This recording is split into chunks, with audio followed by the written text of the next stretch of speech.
சந்தோஷமா இருக்கிறீங்களா? சரி, இந்த இன்றைக்கு 4வது நாளாக இயேசுவின் வருகையை பற்றி படிக்கிறோம். நேற்றைய நாள் சிலர் சொன்னார்கள் அவர்களுக்கு கஷ்டமாக இருந்தது என்று. அது பரவாயில்லை, இது ஒளிப்பதிவு செய்யப்படுகிறபடினால் நீங்கள் மறுபடி அதை வாசிக்க வேண்டும். உண்மையாக அது கஷ்டமாக இருப்பதற்கு பல காரணங்கள். ஒன்று, அநேக பின்னணி விஷயங்கள் ஏற்கனவே தெரியாத ஒரு காரணம். அடுத்தது, இது ஒரு பெரிய ஒரு நீண்ட ஒரு பாடம். அந்த நீண்ட பாடத்தை அறிந்து கொள்வதற்கு ஒரு 2 மணி நேரம் போதாது. ஆகவே நான் அநேக விஷயங்களை உங்களுக்கு சுருக்கமாகத்தான் சொன்னேன். அதனால் தான் அந்த பிரச்சனை இருந்தது. ஆனால் இன்றைக்கு சபை தெரிந்து கொள்ள வேண்டிய விஷயங்கள், சரியா? தானியேலின் 70 வாரங்கள் ரொம்ப முக்கியமானவை. ஏனென்றால் அதன் அடிப்படையிலே இயேசு சொன்ன விஷயங்களை வைத்து உங்களுக்கு நான் கற்றுக் கொடுத்தேன்.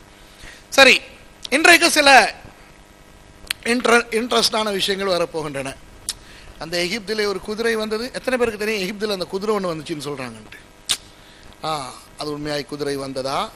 வேதத்திலே குதிரைகள் வருகின்றன. அது எப்போ வருகிறது, ஏன் வருகிறது, அதை சொல்லிக் கொடுக்க போகிறேன் இன்றைக்கு. அடுத்தது 1000 வருஷ அரசாட்சியை பற்றிய ஒரு சில விஷயங்களை நான் சொல்லிக் கொடுக்க போகிறேன். அந்த 1000 வருஷ அரசாட்சிக்கு பிறகு நடக்கப் போகின்ற சில விஷயங்களையும், அந்த 7 வருஷ காலங்களில் இந்த உலகத்தில் நடக்கப் போகிற விஷயங்களையும், பரலோகத்தில் நடக்கப் போகின்ற விஷயங்களையும் நான் உங்களுக்கு சொல்லிக் கொடுக்க போகிறேன். ஆகவே ரொம்ப இன்ட்ரெஸ்டாக இருக்கும். ஆனால் கொஞ்சம் வேகமாக நான் ஓட வேண்டும். ஆகவே நீங்கள் என்னோடு சேர்ந்து வருவீர்கள் என்று நான் நினைக்கிறேன். இப்போ எனக்கு என்ன விஷயம் என்றால், என்னுடைய பலமோ எனக்கு தெரியாது.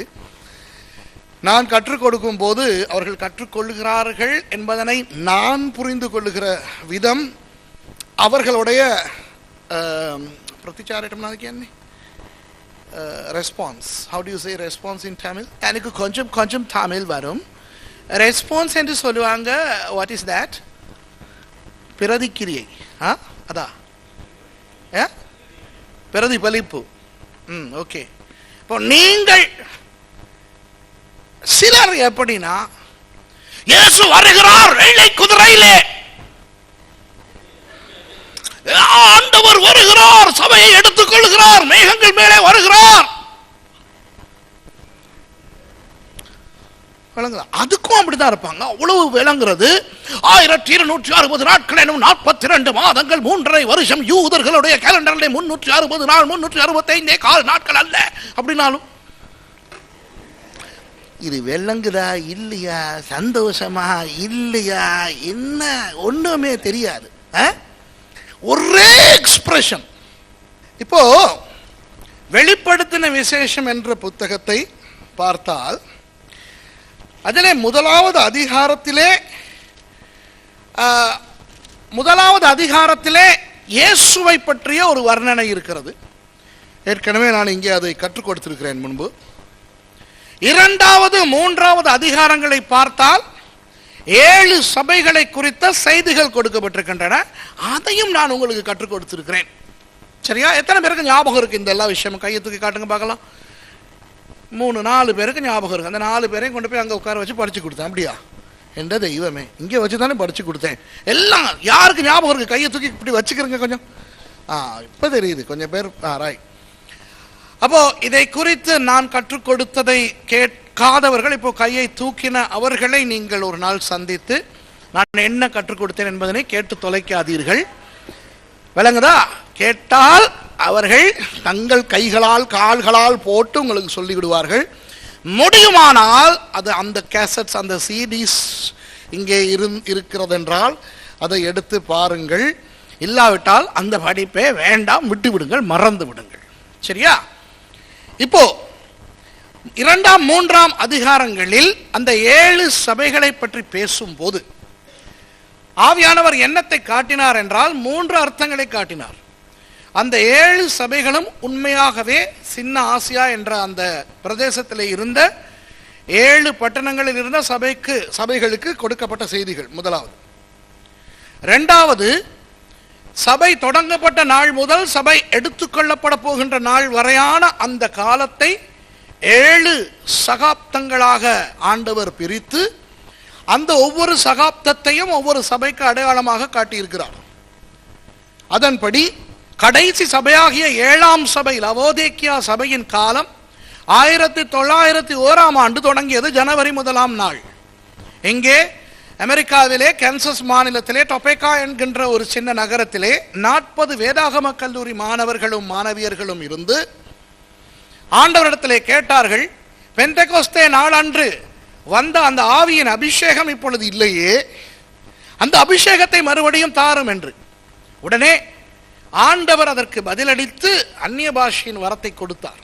அக்னஸ் என்று சொல்லுகின்ற ஒரு பெண் முதலாவது அந்நிய பாஷை பேசினார். அத்தோடு பெந்தெகோஸ்தே கிறிஸ்தவம் உதயமாகியது உலகத்திலே. சரியா? அந்த லவோதிக்கேய சபை காலம் இப்போ ஓடிக்கொண்டிருக்கிறது. அந்த 7வது சபையின் காலம் தொடங்கி 112 வருஷங்கள் ஆகிவிட்டன. இன்றைக்கு அந்த கடைசி கால சபையின் சகாப்தத்திலே வாழ்ந்து கொண்டிருக்கிறோம். இதையெல்லாம் தெளிவாய் நான் கற்றுக் கொடுத்திருக்கிறேன் முன்பு இங்கே. சரியா?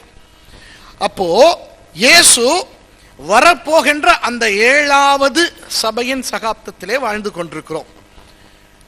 அது அந்த 2வது அர்த்தம். முதலாவது அர்த்தம், சின்ன ஆசியாவிலே இருந்த அந்த உண்மையான சபைகளுக்கு ஆண்டவர் செய்தி கொடுத்தார். 2வது, சபையின் காலத்தை 7ஆக பிரித்து அந்த ஒவ்வொரு சபையின் காலமாக பேசினார். 3வது, அநேகமாக எல்லா சபைகளிலேயும் இந்த 7 சபைகளின் குணாதிசயம் கொண்ட விசுவாசிகள் உண்டு. எபேசு சபையை போன்றவர்கள், சிமர்னா சபையில் இருந்தவர்களை போல, சரியா, பிலதெல்பியா சபையில் இருந்தவர்கள் போல, சர்தை சபையில் இருந்தவர்கள் போல, இப்படிப்பட்டவர்கள் உண்டு. இதுதான் அந்த 3 அர்த்தங்களும். எது எப்படியோ, வெளிப்படுத்தின விசேஷம் 1ஆம் அதிகாரத்திலே இயேசுவின் தரிசனத்தை காணுகிறார் யோவான் பத்மு தீவிலே. 2வது 3வது அதிகாரங்களில் உள்ள அந்த 7 சபைகளும் இந்த உலகம் சம்பந்தப்பட்டவை. அந்த லவோதிக்கேயா சபையின் செய்தியோடு 3வது அதிகாரம் முடிகிறது. அப்படித்தானே? 4வது அதிகாரத்தில் 1வது வசனத்தை வாசிங்க. 4வது அதிகாரத்திலே 1வது வசனத்தை. இவைகளுக்கு பின்பு சபையின் செய்திகளுக்கு பிறகு, சரியா, 7 சபைகளின் காலத்துக்கு பிறகு வாசிங்க. இதோ பரலோகத்தில் திறக்கப்பட்டிருந்த ஒரு வாசலை கண்டேன். முன்னே எக்கால சத்தம் போல் என்னுடனே பேச நான் கேட்டிருந்த சத்தமானது, இங்கே ஏறி வா, இவைகளுக்கு பின்பு சம்பவிக்க வேண்டியவைகளை உனக்கு காண்பிப்பேன் என்று விளம்பினது. சரி, இந்த ஒரு சத்தம் ஏற்கனவே யோவானுக்கு சில விஷயங்களை பேசிய அந்த சத்தம் யாருடைய சத்தம்? ஞாபகப்படுத்தி சொல்லுங்க. வெளிப்படுத்தின விசேஷம் 3ஆம் அதிகாரத்தில் 2ஆம் 3ஆம் அதிகாரங்களில், சரி, 1வது அதிகாரத்தில் தன்னோடு பேசின சத்தத்தை பார்க்க திரும்பிய யோவான் யாரை கண்டார்? இயேசுவை கண்டார். அப்போ 2ஆம் 3ஆம் அதிகாரங்களிலே யோவானுக்கு அந்த செய்தியை கொடுத்தவர் யார்? இயேசு. இயேசு கொடுத்த செய்திகளைத்தான் ஆவியானவர் எடுத்து சபைகளுக்கு கொடுத்தார் என்ற அந்த ஒவ்வொரு செய்திகளின் முடிவிலையும் எழுதப்பட்டிருக்கிறது. சரியா? அப்போ இவ்வளவு நேரம் பேசியவர் யார்? இயேசு. இப்போ 4வது அதிகாரம் 1வது வசனத்திலே இயேசு யோவானை பார்த்து சொல்லுகிறார், இங்கே ஏறி வா, இவைகளுக்கு பின்பு நடக்க போகின்ற சம்பவங்களை உனக்கு காண்பிப்பேன். எங்கே ஏறி வர சொன்னார் என்று எனக்கு தெரியாது. ஆனால் ஏறி வா என்றால் மேலே வா என்று அர்த்தம். ஒன்று எனக்கு தெரியும், பரலோகத்துக்காய் இருக்காது. ஏனென்றால் பரலோகம் இன்னும் திறக்கப்படவில்லை. ஆனால் பரலோகத்துக்கு போவது போன்ற ஒரு உணர்ச்சியை இந்த யோவானுக்கு இயேசு கொடுக்க விரும்புகிறார். யோசிங்க, இப்போ பத்மு தீவிலே இருக்கத்தக்க ஆண்டவர் இந்த யோவானுக்கு தரிசனம் காட்டினார் அல்லவா? அப்போ அதே பத்மு தீவிலேயே வைத்து எஞ்சியவைகளையும் காட்டி இருக்கலாம் அல்லவா? சரியா? அல்லது எங்கேயாவது மேலே சொல்லுவோமே, வானத்துக்கு மேலே அல்லது பரதீசிலே அல்லது சரி பரலோகத்திலே என்று கூட வைப்போமே, எங்காவது மேலே வந்து தான் உனக்கு இங்கே இருந்து காட்டு போகிறேன் என்றால் அதை ஏன் வெளிப்படுத்தின விசேஷம் 1வது அதிகாரத்திலேயே செய்திருக்க கூடாது? வெளிப்படுத்தின விசேஷம் 1வது அதிகாரத்திலே யோவான் சொல்லுகிறார், கர்த்தருடைய நாளில் ஆவிக்குள்ளானேன் என்று. ஆனால் ஆவிக்குள்ளான நிலையிலேயும் அவர் மேலே எங்கும் போகவில்லை, கீழே இருந்திருக்கிறார். எங்கே? பத்மதீவிலே. அதைத்தான் இங்கே பார்க்கிறோம். கீழே இருக்கிறபடினால் தான் இயேசு சொல்ல வேண்டி இருக்கிறது மேலே வா என்று. இப்போ உங்களிடத்தில் நான் கேட்கிற இந்த கேள்வி என்னவென்றால், மேலே இருந்து காட்ட வேண்டும் என்றால் முதலிலிருந்தே காட்டியிருக்கலாம் அல்லவா? அல்லது கீழே வைத்து இத்தனை விஷயங்களையும் காண்பித்த ஒரு 7 சபைகளின் காலம், இயேசுவின் தரிசனம் இவ்வளவையும் காட்டியவர் மிச்சத்தையும் அங்கேயே வைத்து காட்டியிருக்கலாம் அல்லவா? அது ஏன் 4வது அதிகாரத்திலே இங்கே வா, இனி இங்கே இருந்து காட்டுகிறேன் என்று சொல்ல வேண்டும்? யோசிக்கிறீங்களா? புரியுதா? இதிலே ஒரு அர்த்தம் இருக்கிறது. என்ன அர்த்தம் என்றால், யோவானே, இந்த 7 சபைகளின் காலமும் பூமியிலே நடக்கும் போது சபை பூமியிலே இருக்கும். அதற்கு பிறகு பூமியிலே நடக்க போகின்ற சம்பவங்களின் போது சபை இருக்காது. இதை உனக்கு அடையாளமாய் புரிய வைப்பதற்காக உன்னை மேலே எடுக்கிறேன் என்று ரப்சர் என்று சபை எடுத்துக்கொள்ளுதலை பற்றி பேசுகிறோமே, அந்த ஒரு அனுபவத்தை யோவானுக்கு கொடுத்தார் இயேசு. இப்ப புரியுதா? யோவானுக்கு சொல்லுகிறார், இங்கே ஏறி வா. இன்னும் சில விஷயங்களை உங்களுக்கு நிரூபிக்கிறேன் பாருங்கள். ஆண்டவர் எலியாவை மேலே கொண்டு போனாரே, மேலே இருந்து சத்தம் வந்ததா எலியாவே எலியாவே வா என்று? இல்லை, சுழல் காற்றிலே ஆண்டவர் கொண்டு போனார். சரியா?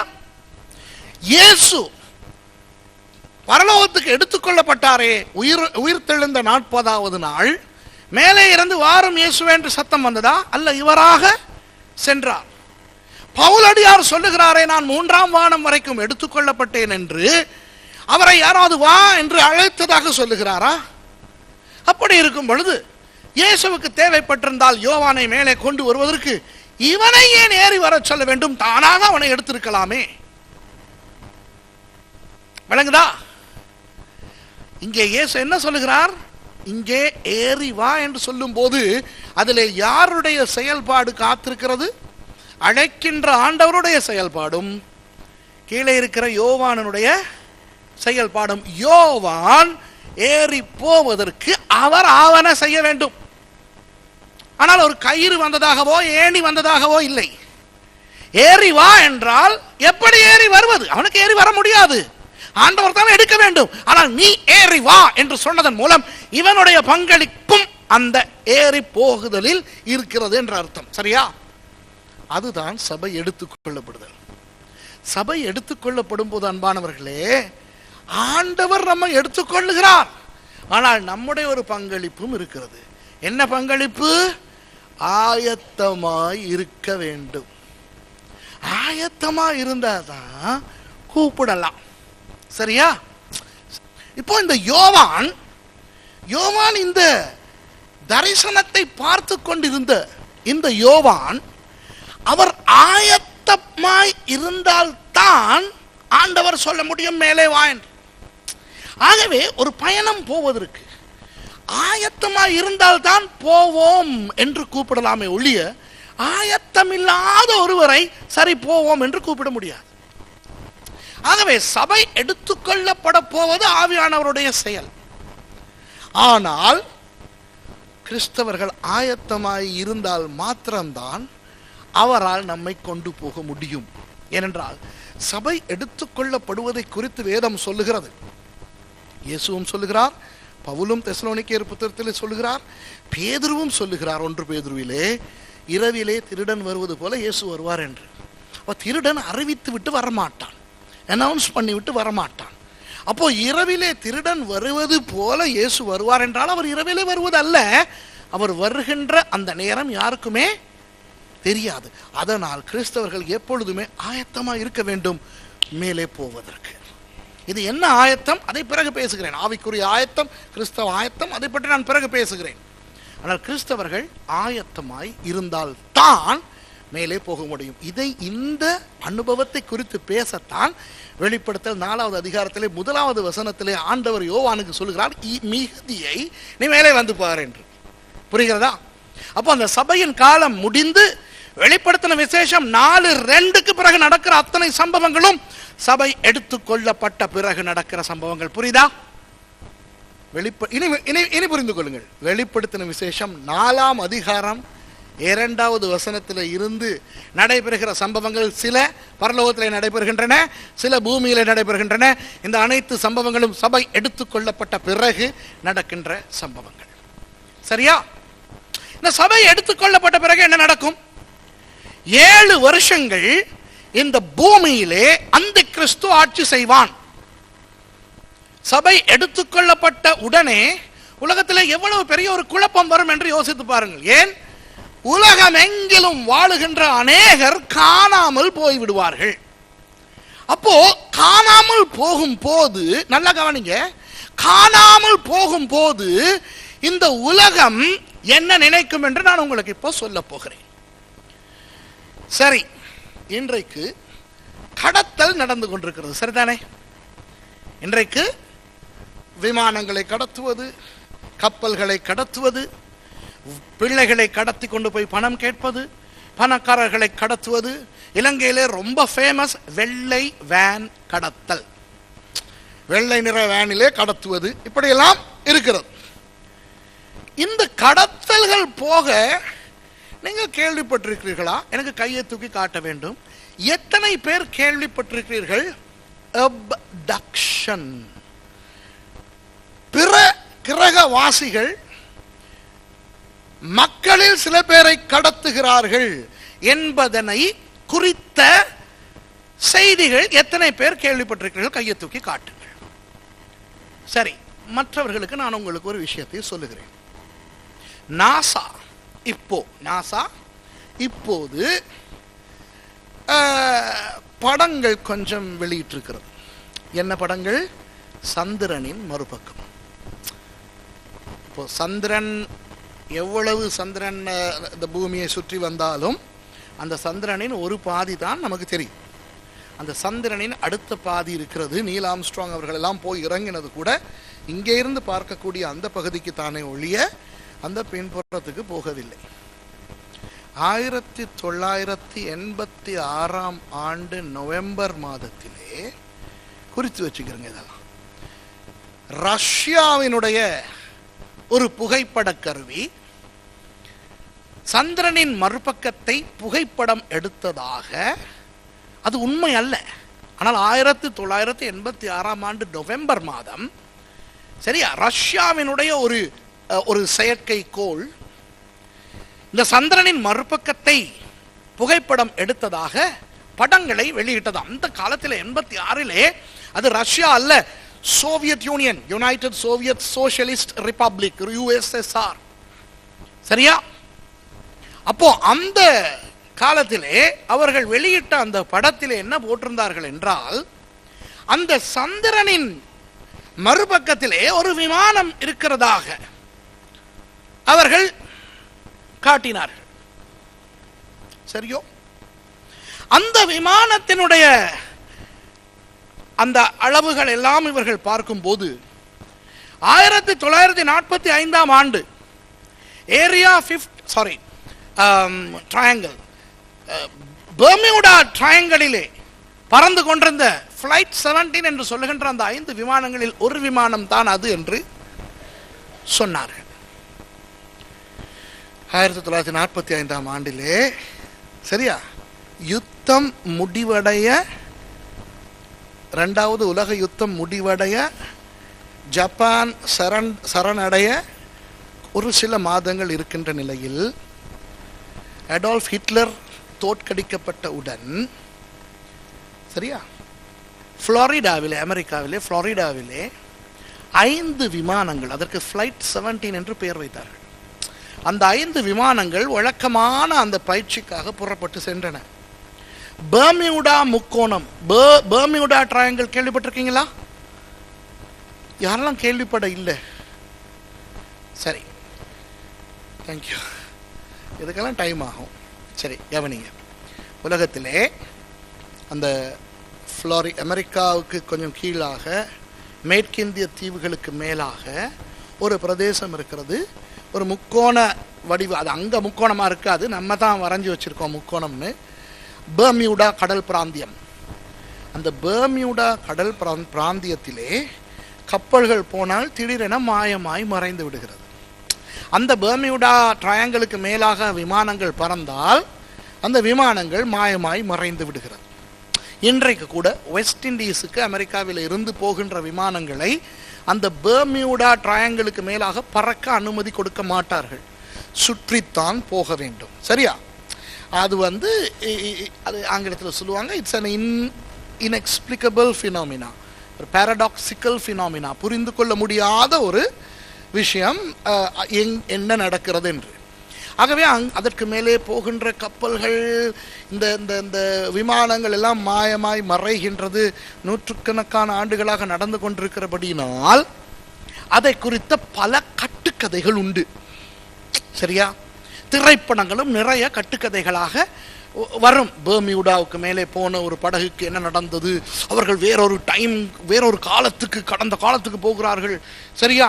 இப்படியெல்லாம் நிறைய அந்த பெர்மியூடா சம்பந்தமான நிறைய கட்டுக்கதைகள் எல்லாம் இருக்கின்றன. இப்படிப்பட்ட அந்த பெர்மியூடா ட்ரையாங்கிளுக்கு மேலாக ஒரு ஓரமாக லைட்டாக அந்த பெர்மியூடா ட்ரையாங்கிளையும் தடவை கொண்டு போகிற மாதிரி இந்த 5 விமானங்களும் போயின. அமெரிக்க கடற்படை விமானங்கள் 1945ஆம் ஆண்டு.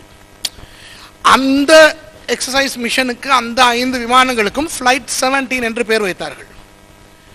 அது அழகாக போய்கொண்டிருந்தது. கடைசியிலே மாயமாய் மறைந்து விட்டது. இன்று வரை அந்த 5 விமானங்களை குறித்த தகவல்களும் இல்லை. சரியா? இப்ப விளங்குதா உங்களுக்கு? ஓகே.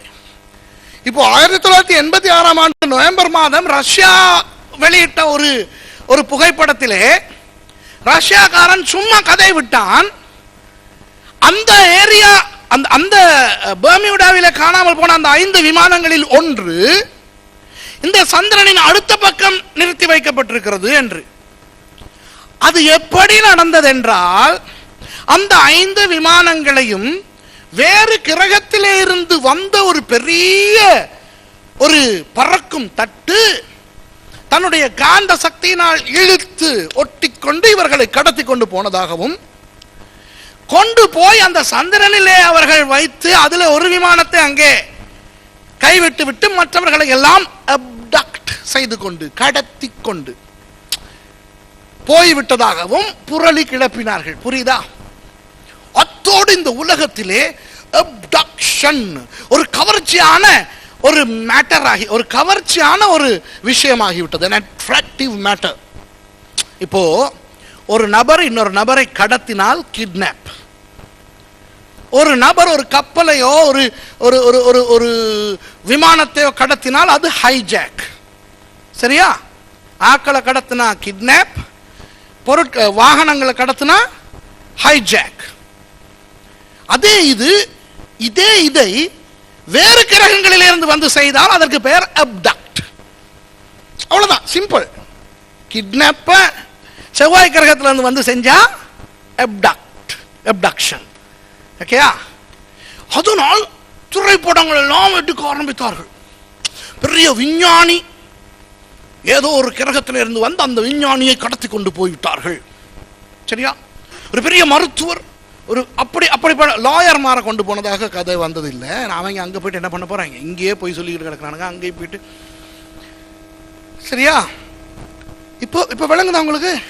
நிறைய ஆங்கில படங்கள் இந்த அப்டக்ஷன் சம்பந்தமாக இருக்கும். அப்போ 1987ஆம் ஆண்டில இருந்து இந்த இந்த இந்த குஷிப் பிரியர்கள் இருக்கிறார்களே, இந்த த்ரில் பிரியர்களுக்கு இந்த அப்டக்ஷன் ஒரு ஒரு ரொம்ப இன்ட்ரெஸ்டான ஒரு கதையாக வந்து விட்டது. புரியுதா? இன்றைக்கு அநேக அரசாங்கங்கள், உலக அரசாங்கங்கள் நம்புகின்றன, வேறு கிரகவாசிகள் அவ்வப்போது வந்து முக்கியமான ஆவணங்களையும் முக்கியமான புள்ளிகளையும், அதாவது நபர்களையும் கடத்தி கொண்டு வேறு கிரகங்களுக்கு கொண்டு போகிறார்கள் என்று. இதனால் என்ன நடக்கிறது என்றால், இந்த கொலம்பியா போன்ற இடங்களில் இருக்கின்ற ட்ரக் லார்ட்ஸ், இந்த ஹெரோயின் எல்லாம் உற்பத்தி செய்து ட்ரக் மாஸ்டர்ஸ் இருக்கிறார்களே, அவர்கள் அமெரிக்காவில் இருக்கிற யாராவது ஒரு விஞ்ஞானியை கடத்தி விட்டாலும் அமெரிக்காவுக்கு வெட்கம் தானே. கொலம்பியாவிலே இருக்கிற கஞ்சா வளர்க்கிறவன் வந்து இங்கே வந்து ஒயிட் ஹவுஸில் இருந்த ஒருத்தனை கொண்டு போய்விட்டான் என்று சொல்ல வெட்கம் தானே. உடனே அமெரிக்காவுக்குள்ளே அவர்கள் பரப்பி விடுவார்கள். அன்று அவர் காணாமல் போன அன்று அந்த பிரதேசத்தின் வானத்தில் விசித்திரமான வெளிச்சங்கள் வந்ததாக அநேகர் கண்டார்கள் என்று. உடனே CNN போயிட்டு கேட்கும், what's the light you saw? I saw light, it's bright light. Brother Samson பேசுற மாதிரி சொல்லுவாங்க. சரியா? light came down வீட்டுக்கு மேல வந்து நின்றது, அவன் காணாமல் போனான், வேறு நட்சத்திரங்களுக்கு கொண்டு போய்விட்டான். இப்படியெல்லாம் அதே இது இங்கிலீஷ்ல. பிரச்சனை இதெல்லாம் உங்களுக்கு தெரியாததுக்கு காரணம் இருக்கு. நீங்கெல்லாம் ஓவர் பரிசுத்தவான்கள். நீங்கெல்லாம் டிவி பார்க்கறதே கிடையாது. இதெல்லாம் டிவியில பார்த்தாதே விஷயம் விளங்கும். சரியா? அப்படியே கொஞ்சம் பேர் ஒரு அரைகுறை பரிசுத்தவான்கள் டிவி பார்த்தா வடிவேலோட கொமிக்க பார்க்கறது, இல்லைன்னா ஒரு டெலிடிராமாவை பார்க்கறது. அதை விட பரிசுத்தவான்கள் என்ன செய்கிறார்கள்? அந்த அன்னைக்கு சொன்னேனே, கிறிஸ்தவ தொலைக்காட்சி பார்க்கிறார்கள். சரியா? கிறிஸ்தவ தொலைக்காட்சியை பார்த்தா நம்ம அந்த ஜனங்களை கடத்தத்தான் தோணுமே ஒழிய, இல்லையா? உண்மைதானே? கிறிஸ்தவ தொலைக்காட்சியில் சில பேரை பார்த்தா நம்மளே ஒரு பறக்கும் தட்டு செஞ்சு அதில் முள்ளெல்லாம் வச்சு வந்து அந்த பாட்டு பாடிக்கிட்டு நடப்பாங்களே, பார்த்துருக்கீங்களா? இப்படி இப்படி செஞ்சுக்கிட்டு இருப்பாங்க இந்த நேரம், தெரியுமா? இப்படி வந்துக்கிட்டு இப்படி சைடை பார்த்துக்கிட்டு செய்வாங்க, தெரியுமா? அவங்களை அப்படியே கடத்தி கொண்டு போய் எங்கேயாவது வச்சு குத்து குத்து குத்து குத்துன்னு குத்தி, இனிமேல் நீ உலகத்துக்கு போன பிறகு நீ டிவியில வரவே கூடாது அப்படின்னு சொல்லி மேல கொண்டு போனா எப்படி இருக்கும்? இல்லை, எனக்கு அந்த டிவியில் இந்த மாதிரி பாட்டு பாடிக்கிட்டு நடந்து வரவங்களை குறித்து ஒரு விருப்பம் இல்லாத தன்மை இல்லை, வெறுப்பு. இப்போ கிறிஸ்தவ சபை ஆயத்தமாய் இருந்தால் அந்த சபையை ஆண்டவர் எடுத்துக்கொண்டு போவார். சரிதானே? இப்போ இன்றைக்கு உலகம் எப்படி 1987 ஆண்டிலே இருந்து இந்த பிற கிரகவாசிகள் வந்து மக்களில் முக்கியமானவர்களை கடத்தி கொண்டு போகின்றதாக ஒரு நம்பிக்கை உலகத்திலே இருந்து கொண்டே இருக்கிறது. அது சிலோன்ல கூட, நீங்க நம்புவீங்களோ இல்லையோ தெரியல, உபாலி விஜயவர்தனன் சொல்லி ஒரு மனுஷன் இருந்தார், ஒரு பணக்காரன். சரியா? அந்த உபாலி விஜயவர்தனனுடைய அந்த குட்டி பிளேன் காணாமல் போனதை கூட அவர்கள் தேடி எல்லாம் பார்த்துவிட்டு எத்தனையோ விஷயங்களை சொன்னார்கள். கடைசியில் என்ன சொன்னார்கள் தெரியுமா? வேறொரு கிரகத்தில் இருந்து வந்து இந்த விமானத்தை அப்படியே கடத்தி கொண்டு போய்விட்டதாக அவர்கள் சொல்லுகிறார்கள். நீங்கள் மாத்திரம் இந்த அப்டக்ஷன் என்கின்ற அந்த தலைப்பை குறித்து இந்த உலகம் என்ன நம்புகிறது என்று பார்த்தால் ஆச்சரியப்படுவீர்கள். ஏனென்றால் உங்களில் அநேகருக்கு இந்த அப்டக்ஷன் விஷயமே தெரியாமல் இருக்கிறது. ஆனால் நீங்கள் மாத்திரம் கிணற்று தவளைகளா இல்லாமல் நீங்கள் மாத்திரம் கண்ணை திறந்து பார்த்தால் ஆச்சரியப்படுவீர்கள். எத்தனை பேர் நம்புகிறார்கள் இந்த பிற கிரகங்களில் இருந்து இரவோடு இரவாக பறக்கும் தட்டுக்கள் வந்து அந்த சிலரை கடத்தி கொண்டு போகின்றதை எத்தனை பேர் நம்புகிறார்கள் என்று நீங்கள் ஆச்சரியப்படுவீர்கள். ஆகவே சபை எடுத்துக்கொள்ளப்படுகின்ற அந்த சம்பவம் நடக்கும் போது ஒரே அடியாக உலகத்திலே எல்லா கண்டங்களிலும் எல்லா நாடுகளிலும் அநேகர் காணாமல் போய்விடுவார்கள். சரியா? அப்படி அந்த மிச்சம் இருக்கின்றவர்களுக்கு இதை குறித்த ஒரு விளக்கத்தை கொடுக்க தெரியாது. ரட்சிக்கப்பட்டு ஆண்டவருக்குள்ளே இருந்து அப்புறம் ஆயத்தம் இல்லாமல் கைவிடப்படுகின்ற ஒரு கொஞ்ச ஜனங்களுக்கு மாத்திரம்தான் தெரியும் என்ன நடந்தது என்று. அவர்கள் பயத்திலே, ஷாக்கிலே கைவிடப்பட்டு விட்டோம் என்ற அந்த அறிவிலே அவர்கள் முடங்கி போய் சைக்காலஜி பாதிக்கப்பட்டு டிப்ரெஷனிலே வந்து அவர்கள் ஐயோ என்று ஒளிந்து பயந்து அவர்கள் முடங்குவார்களே ஒழிய அவர்கள் வெளியே சென்ற உலகத்துக்கு நடந்தது இதுதான் என்று சொல்லுகின்ற ஒரு திராணி அவர்களில் யாருக்குமே இருக்காது. சரியா? அப்படி இருக்கத்தக்க முழு உலகமுமே நம்பும் இரவோடு இரவாக ஏதோ ஒரு விதத்திலே எங்கெங்கோ மலைகளிலேயும் பள்ளத்தாக்குகளிலேயும் காடுகளிலேயும் ஆறுகளிலேயும் வந்து இந்த பறக்கும் தட்டுக்கள் இறங்கி ஏதோ ஒரு விதத்திலே ஒரு ஒலி அலையை அனுப்பி அல்ட்ரா சவுண்ட் வேவ் அனுப்பி அதனால் ஜனங்களை அந்த பறக்கும் தட்டுக்கு கடத்தி அவர்களை கடத்தி கொண்டு போய்விட்டது என்று நம்புவார்கள். நேற்று ஒரு விஷயம் சொன்ன ஞாபகம் இருக்கா? இயேசுவின் இரண்டாவது வருகையின் போது இவர்கள் ரேடாரிலே எல்லாம் பார்த்து, இயேசு பிசிக்கலாக வருவார், அவர் சரீரத்திலே வருவார், ஆகவே ரேடாரிலே படும் என்று சொன்னேன் தானே. அதனால் தானே அவர்கள் அந்த புற கிரக வாசிகளோடு யுத்தம் செய்ய போவார்கள் என்று சொன்னேன். ரகசிய வருகை சபை எடுத்துக்கொள்ளப்படும் போதும் இயேசுவும் பிரதான தூதனுடைய எக்காலத்தோடு வருவார் என்று இருக்கிறது தானே. அப்போ ஏதோ அவர் அந்த நேரமும் அவர் ஆவியிலே வரமாட்டார், அவர் அவராகத்தானே வரப்போகிறார். அப்போ அவரும் தேவ தூதர்களும் எக்காலத்தை எல்லாம் எடுத்துக்கொண்டு அவர்கள் எங்கே வரைக்கும் வருவார்கள் என்று சொன்னேன்? மேகங்களுக்கு மேலே வரைக்கும். ரேடாரிலே தெரியுமா தெரியாதா? அப்ப நீங்க யோசிக்கலாம், அப்ப ரேடார்ல தெரியும் அந்த நேரம் ஆயத்தமாகலாமேன்னு. இல்ல இல்ல, இன்னைக்கும் ரேடார்ல நிறைய விஷயம் பார்த்துக்கிட்டு தான் இருக்கிறான். ஆனால் அவர்கள் குழம்புவார்கள், நமக்கு சொல்ல மாட்டார்கள். அவர்கள் குழம்புவார்கள், ஏதோ ஒன்று வருகிறதே என்று அவர்களுக்கு தெரியாது. யுத்தம் பண்ண போக மாட்டார்கள். என்னமோ ஒரு பினோமினா நடக்கிறது. கற்களா, அந்த அந்த அண்டவெளியிலே அங்கும் இங்கும் ஓடிக்கொண்டிருக்குமே கற்கள், எரிக்கற்கள், அந்த கற்களா அல்லது என்னவென்று அவர்களுக்கு தெரியாது. அந்த பினோமினா ஒரு இடத்துல நிற்கும். திடீரென பார்த்தால் கீழே இருந்து ஜனங்கள், நாங்கள் எப்படி போக போறோம்? மேலே சரீரத்தோடு போக போறோம். சரியா? மரித்தவர்களும் உயிரோடு எழும்பும் போது எத்தனை பேர் எழும்புவார்கள் யோசிச்சு பாருங்க. கோடிக்கணக்கான கிறிஸ்தவர்கள் எழப்போகிறார்கள். சரியா? அந்த அவர்களோடு நாங்களும் மேலே போகுமான அந்த ரேடார்ஸை கொஞ்சம் யோசிச்சு பாருங்க. அந்த ரேடார்களில் என்ன தெரியும் என்று யோசித்து பாருங்கள். சரியா? உங்களுக்கு தெரியுமா, ஒரு நேரத்துக்கு அமெரிக்கா வான் பரப்புக்கு மேலே சரியா 12,000 விமானங்கள் பறந்து கொண்டிருக்கிறது. தெரியுமா? அமெரிக்க வான் பரப்புக்கு மேலே மாத்திரம் ஒரு நேரத்துக்கு 12,000 விமானங்கள் பறந்து கொண்டிருக்கின்றன. உலகத்திலேயே அதிக பிஸியான விமான பரப்பு, வான் பரப்பு எது தெரியுமா? சுவிஸ் வான் பரப்பை தாண்டி தான் நிறைய விமானங்கள் உலகத்திலேயே அதிகமாக போகும். இந்த ஐரோப்பாவுக்கு மேலே எத்தனை விமானங்கள் ஒரு நேரத்துக்கு பறக்கும் தெரியுமா? நீங்கள் மாத்திரம் ஒரு தெளிவான நாளிலே இரவிலே வெளியே போய் நின்றால் எத்தனை விமான லைட்டுகளை பார்ப்பீர்கள் தெரியுமா? இன்றைக்கு உலகத்தில் எத்தனையோ விமானங்கள் பறந்து கொண்டிருக்க, இந்த ரேடாரிலே அவையெல்லாம் தெரிய, இந்த கீழே இருந்து போகின்ற அந்த அவை ஒரு விமானத்தோடும் மோதாமல் போகும். சரியா? கிறிஸ்தவர்கள் விமானத்திலே மோதாமல் போவோம். விமானங்களிலேயும் உள்ளே இருக்கின்ற கிறிஸ்தவர்கள் எடுபட்டு போவார்கள். ஐயோ, கொஞ்சம் யோசிச்சு பாருங்களே ப்ளீஸ், கொஞ்சம் கற்பனை பண்ணுங்களே. இங்க மிச்சம் இருக்கிறவன் நிலையை யோசிச்சு பாருங்க. அவனுக்கு ஏதோ நிறைய விஷயங்கள் வருகிறது போல தெரியும். என்னன்னு கண்டுபிடிக்கிறதுக்கு முதல்ல இங்க இருந்தெல்லாம் போறது தெரியும். என்ன போகுது என்ன வருதுன்னு ஒண்ணுமே தெரியாது. அவன் எடுக்க போகிற முடிவு என்ன தெரியுமா?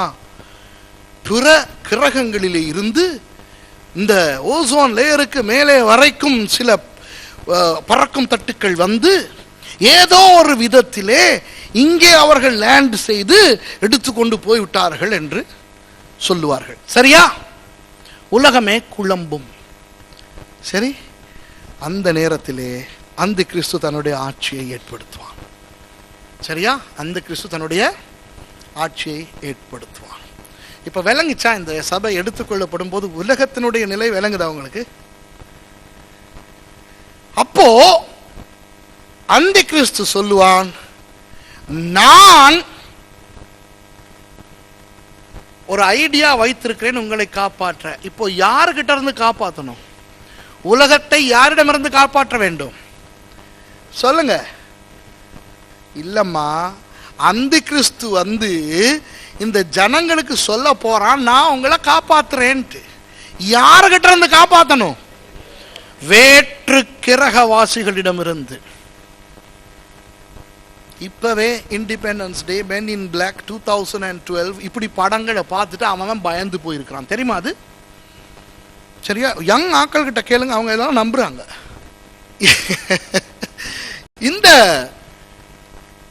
இந்த மாதிரியான விஷயம் வரும் பொழுது உலகத்தவர்களுக்கு ஒரு பீதி, ஒரு பயம் வந்துவிடும். அநேகமாக எல்லா கிராமங்களிலும் இருந்து சிலர் காணாமல் போய்விட்டார்கள் அல்லவா? இப்போ அவர்களுக்கு புரியாது, இந்த காணாமல் போனவர்கள் எல்லாரும் படித்தவர்கள் மாத்திரமல்ல, பணக்காரர்கள் மாத்திரமல்ல, படித்தவன் படிக்காதவன், ஏழை பாமரன், சீனாவிலே, அமெரிக்காவிலே, இலங்கையிலே, இந்தியாவிலே, ஆப்பிரிக்காவிலே, பிரான்சிலே, எல்லா இடங்களிலும் காணாமல் போனபடினால் அவர்கள் ஒரு முடிவுக்கு வருவார்கள். இந்த வேற்று கிரக வாசிகள் வந்து முடிந்த அளவு மக்களை கடத்தி கொண்டு போகிறார்கள் என்று, யார் என்றும் பார்க்காமல். ஆகவே எல்லாருக்கும் அந்த வேற்று கிரக ஆபத்திலிருந்து பாதுகாப்பு தேவை என்றபடினால் உலக அரசாங்கங்கள் எல்லாம் இந்த அந்தி கிறிஸ்துவனுடைய பிளானுக்கு கீழ்ப்படியும். அப்போ அந்தி கிறிஸ்து எதை வைத்து சொல்ல முடியும் அவனுக்கு, நான் உங்களை பாதுகாக்கிறேன் என்று? ஆயுதங்களை வைத்து. எந்த ஆயுதங்கள்? அணு ஆயுதங்கள். அதனால் தான் இன்றைக்கு அணு ஆயுத யுத்தம் இல்லாமல் அணு ஆயுத தயாரிப்பு யுத்தமாக நடந்து கொண்டிருக்கிறது. அதனால் மத்திய கிழக்கு நாட்டிலே எவனாவது அணு ஆயுதம் செய்கிறானா என்று மேற்கு பார்த்து கொண்டிருக்கிறது. இப்போ ஈரானுக்கு வந்திருக்கின்ற பிரச்சனை கூட அணு ஆயுதங்களை அவர்கள் தயாரிக்கிறார்கள், அவர்கள் அதை செய்யக்கூடாது, எங்களோடு கலந்து எங்களுடைய ஆலோசனையின்படி செய்ய வேண்டும் என்று ஐரோப்பா சொல்லுவதுதான். சரியா? சரி, இப்போ விஷயத்துக்கு வரும்.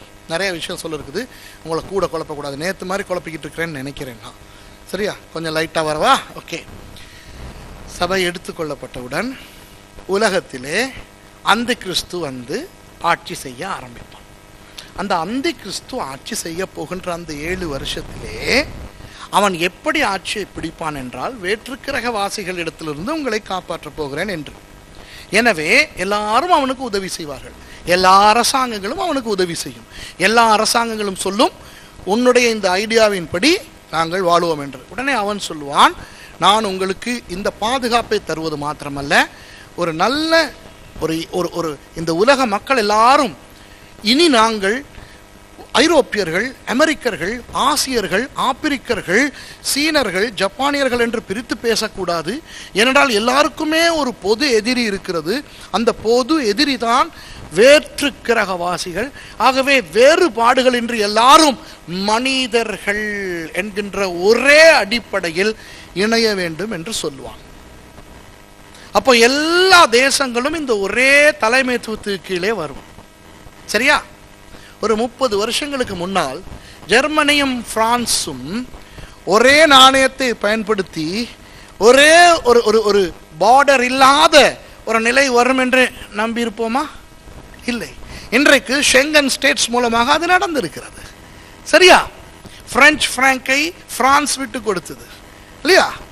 கில்டனை ஹாலந்து விட்டு கொடுத்தது, டாய்ச் மார்க்கை ஜெர்மனி விட்டு கொடுத்தது, இப்படி லியராவை இத்தாலி விட்டு கொடுத்தது, தங்களுடைய நாணயங்களையே விட்டு கொடுத்து தங்களுடைய நாட்டு எல்லையே திறந்து கொடுக்கின்ற அளவுக்கு ஒரு ஒற்றுமை மனப்பான்மை மனிதனுக்குள்ளே வந்திருக்கிறது என்றால், சபை எடுத்துக்கொள்ளப்பட்ட பிறகு முழு உலகமுமே ஒன்றாக இணைந்து ஒரு தலைமைத்துவத்துக்கு கீழே வராதா? வரும். அப்படி அவன் அந்த அந்தி கிறிஸ்து வந்து ஒரு பாதுகாப்பை கொடுப்பது மாத்திரமல்ல, ஒரு நல்ல அரசியலமைப்பை கொடுப்பான், ஒரு நல்ல மத இணக்கத்தை கொடுப்பான். இனி யாருமே வேறுபட வேண்டாம். இந்துக்கள், முஸ்லிம்கள், பௌத்தர்கள், கத்தோலிக்கர்கள் என்ற ஒரு பிரிவு வேண்டாம். எல்லாரும் உங்கள் மதங்களை வணங்குவதோடு மற்ற மதங்களையும் ஆதரியுங்கள் என்று சொல்லுவார்கள். சர்வ மத இணக்கத்தை கொண்டு வருவான். அதனால் தான் வேதம் சொல்லுகிறது, யூதர்களோடு கூட அவன் ஒரு உடன்படிக்கை பண்ணி சொல்லுவான், நீங்கள் நல்ல விதமாக உங்களுடைய பலிகளை தொடங்குங்கள் என்று. எருசலேம் தேவாலயம் கட்டப்பட்டு அந்த எருசலேம் தேவாலயத்தில் பலிகள் கொடுக்கப்பட்டு யூதர்கள் மறுபடியும் தீர்க்கதரிசிகளோடு மறுபடியும் அவர்களுடைய பலிகளோடு வாழ ஒரு சந்தர்ப்பம் கிடைக்கும். சரியா? ஆனால் அந்தி கிறிஸ்து யூதர்களோடு மாத்திரம் பிரச்சனைப்படுவான் என்று நேற்று சொன்னேனே, ஞாபகம் இருக்கிறதா? முதல் 3.5 வருஷங்களுக்கு பிறகு அவர்களை கொல்ல தேடுவான் என்று. அதற்கு காரணம் வேறு யாரும் அல்ல, அந்த 2 பேர். அந்த 2 பேர் வந்து என்ன தெரியுமா செய்வார்கள்? மற்ற எல்லா இந்துக்களாக இருந்து கொண்டே அல்லாவையும் வணங்குவார்கள், புத்தரையும் வணங்குவார்கள். பௌத்தர்கள் புத்தரை வணங்கிக் கொண்டே அவர்களும் அல்லாஹ்வை வணங்குவார்கள். இஸ்லாமியர்களும் மற்ற மதங்களை ஏற்றுக்கொள்வார்கள். அந்த நேரத்திலே இன்றைக்கு கூட அநேக இஸ்லாமியர்கள் மற்ற மதங்களை ஏற்றுக்கொள்கிறார்கள், அந்த தெய்வங்களை வணங்காவிட்டாலும். அந்த ஒரு நிலை உருவாகும். இஸ்லாம் உலகத்தின் சிறந்த மதமாக பிரகடனம் செய்யப்படும். இஸ்லாம் வளர்ந்து வருகின்ற வேகத்தை நீங்கள் பார்த்தால் அந்த கிறிஸ்துவின் காலத்தில் பிரதான மதமாக இஸ்லாம் இருக்கும். சரியா? இன்றைக்கு பிரதான மதமாக கிறிஸ்தவம் இருக்கிறது. காரணம், கிறிஸ்தவர்களும் கத்தோலிக்கர்களும் கிறிஸ்தவர்கள் என்று பார்க்கப்படுகிறபடியினால். சரியா? இன்றைக்கு அதிக ஜனத்தொகையுள்ள ஒரு மதம் கிறிஸ்தவம், அதிக ஆதிக்கம் கொண்ட மதம் கிறிஸ்தவம், அதிக நாடுகள் கொண்ட மதம் கிறிஸ்தவம். இப்படி கிறிஸ்தவம் முன்னணியிலே நிற்கிறது, இஸ்லாம் இரண்டாவதாக நிற்கிறது. சரியா? ஆனால் சபை எடுத்துக்கொள்ளப்பட்ட பின்பு இஸ்லாம் முதன்மை இடத்தை வகிக்கும்.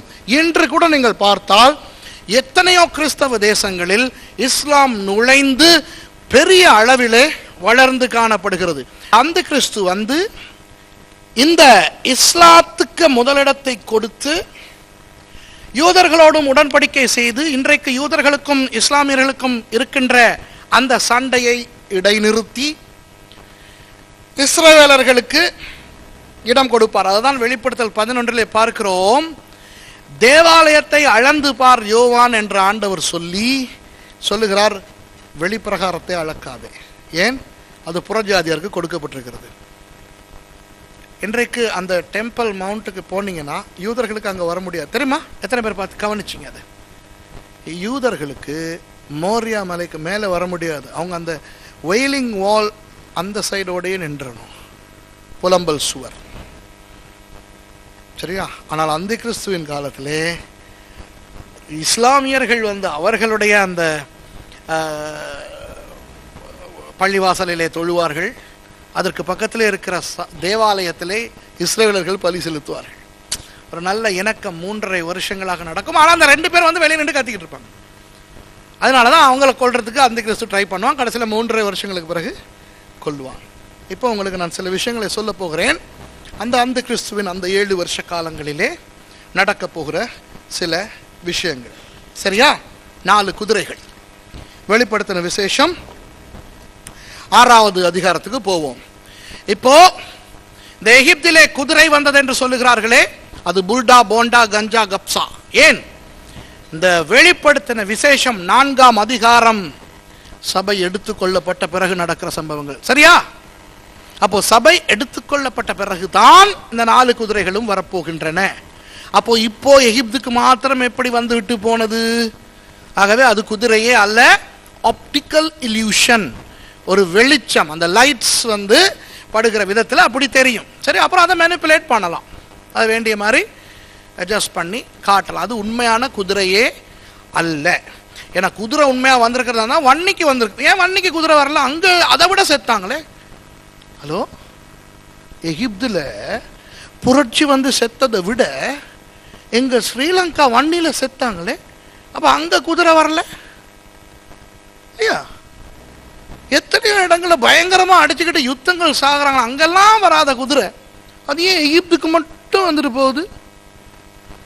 6வது அதிகாரம் வாசிங்க, 1வது வசனத்திலிருந்து வாசிங்கம்மா. ஆட்டுக்குட்டியானவர் முத்திரைகளில் ஒன்றை உடைக்கு கண்டேன். அப்பொழுது 4 ஜீவன்களில் ஒன்று என்னை நோக்கி, நீ வந்து பார் என்று இடிமுழக்கம் போன்ற சத்தமாய் சொல்ல கேட்டேன். நான் பார்த்தபோது இதோ ஒரு வெள்ளை குதிரையை கண்டேன். வெள்ளை குதிரை. அதன் மேல் ஏறி இருந்தவன் வில்லை பிடித்திருந்தான். அவனுக்கு ஒரு கிரீடம் கொடுக்கப்பட்டது. அவன் ஜெயிக்கிறவனாகவும் ஜெயிப்பவனாகவும் புறப்பட்டான். போதும். 1வது குதிரை வெள்ளை குதிரை என்று அநேக கிறிஸ்தவர்கள் நினைக்கிறார்கள் இது இயேசு என்று. ஏன் குதிரை வெள்ளை குதிரை? 19ஆம் அதிகாரத்தில் ஒரு குதிரை வருகிறதே, வெளிப்படுத்தல் 19 வாசம் ஞாபகம் இருக்கா? அது அந்த குதிரை மேலே ஏறி இருக்கிறவர் இயேசு. சரியா? ஏனென்றால் அவருடைய கையில் என்ன இருந்தது? கமான், பட்டயம் இருந்தது. இவருடைய கையில் என்ன இருக்குது? வில் இருக்கிறது. அவருடைய கையில் என்ன இருக்கிறது? அவருடைய தலையில அநேக கிரீடங்கள். சரியா? இப்போ இவனுக்கு ஒரு கிரீடம் கொடுக்கப்பட்டது. அங்கே அவருடைய தலையிலே அநேக கிரீடங்கள் இருந்தன. ஏனென்றால் அவரை யாரும் ராஜாவாக ஏற்படுத்த தேவையில்லை, அவர் ராஜாதி ராஜா. ஆனால் இவனுக்கு ஒரு கிரீடம் கொடுக்கப்படுகிறது. யார் கொடுக்கிறாருன்னு என்கிட்ட கேட்காதீங்க, தெரியாது. சரியா? மற்றது தமிழ் வேதாகமம் அழகாக இந்த நபரை எப்படி அழைக்கிறது? ஏறி இருந்தவர் என்றா சொல்லுகிறது. ஏறி இருந்தவன். இயேசுவை என்றாவது வேதாகமம் அப்படி சொல்லுமா? சொல்லாது.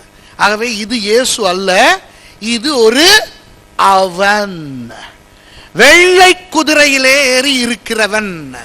அப்போ இந்த வெள்ளை குதிரையிலே ஏறி இருக்கிறவன் கிட்டத்தட்ட இயேசுவை போல தன்னை காட்டிக் கொள்ளுகிறபடியினால் தான் அநேகர் இது இயேசு என்று நினைக்கிறார்கள். இது அந்த கிறிஸ்து அல்ல. ஓகேயா? இது அந்த கிறிஸ்து அல்ல, இது ஒரு அடையாளம் தான். இந்த அடையாளத்தை தான் நான் உங்களுக்கு விளக்கப்படுத்த போகிறேன். இயேசு யார்? சமாதான பிரபு. சமாதானத்தின் நிறம் என்ன? வெள்ளை. இங்கே இவன் தன்னை எப்படி காண்பிக்கிறான்? சமாதான பிரபுவாக காண்பிக்கின்றான். குதிரையிலே ஏறி வருகிறவன், வில் வைத்திருக்கிறவன், குதிரையிலே ஜனங்களோடு கொஞ்சமா வருவான். கல்யாண மாப்பிள்ளையா? யோசிங்க பாப்போம். இதுல ஒரு விஷயத்தை கவனிங்க. கிரீடம் கொடுக்கப்பட்டிருக்கிறது. கிரீடம் எதை காட்டுகிறது? ஒரு ராஜரீக அதிகாரத்தை காட்டுகிறது. சரியா? அதிகாரம். ஓகே. வெள்ளை சமாதானத்தை குறிக்கிறது. சரியா? ஆனால் ஒருவன் என்று சொல்லுகிறது. ஆகவே இவன் இயேசு அல்ல. வில் வைத்திருக்கிறான். இவன் என்ன செய்கிறானாம்? அந்த கடைசி வசனம், அந்த வசனத்துல கடைசி லைன் என்ன சொல்லுகிறது? அவன் ஜெயிப்பவன். வாசிங்கம்மா. அவன் ஜெயிக்கிறவனாகவும் ஜெயிப்பவனாகவும் புறப்பட்டான். ஜெயிக்கிறவனாகவும் ஜெயிப்பவனாகவும், அதாவது அவனுடைய முன் நகர்வுகளில் தோல்வி இல்லை. அவன் ஜெயித்து கொண்டே போகிறான் என்று காட்டப்படுகிறது. ஆனா இதுல ஒரு விஷயத்தை கவனிச்சுங்க. நீங்க ஒரு விஷயம் இதுல இல்ல, இருக்க வேண்டிய ஒரு விஷயம் இல்ல. சொல்லுங்க, நோட் பண்ணி. அம்பு இல்ல. அதாவது ஆயுதம் இருக்கிறது, ஆனால் இல்லை. வில் இருக்கிறது, அம்பு இல்லை. அம்பு இல்லாட்டி வில்ல வச்சு என்ன பண்றது? வில்லு பாட்டு தான் நடத்தலாம். சரியா? இல்ல, உண்மைதானே. இவர் வெள்ளை குதிரையில வில்லு பாட்டா வச்சுக்கிட்டு போறாரு. ஜெயிக்கிறவனாக புறப்பட்டான். சரியா? இல்லை. சரி. 1919 ஆண்டு ஜூன் மாதம் 28ஆம் தேதி எழுதிக்கிறீங்க. Paris piece settlement. என்ன சாமா?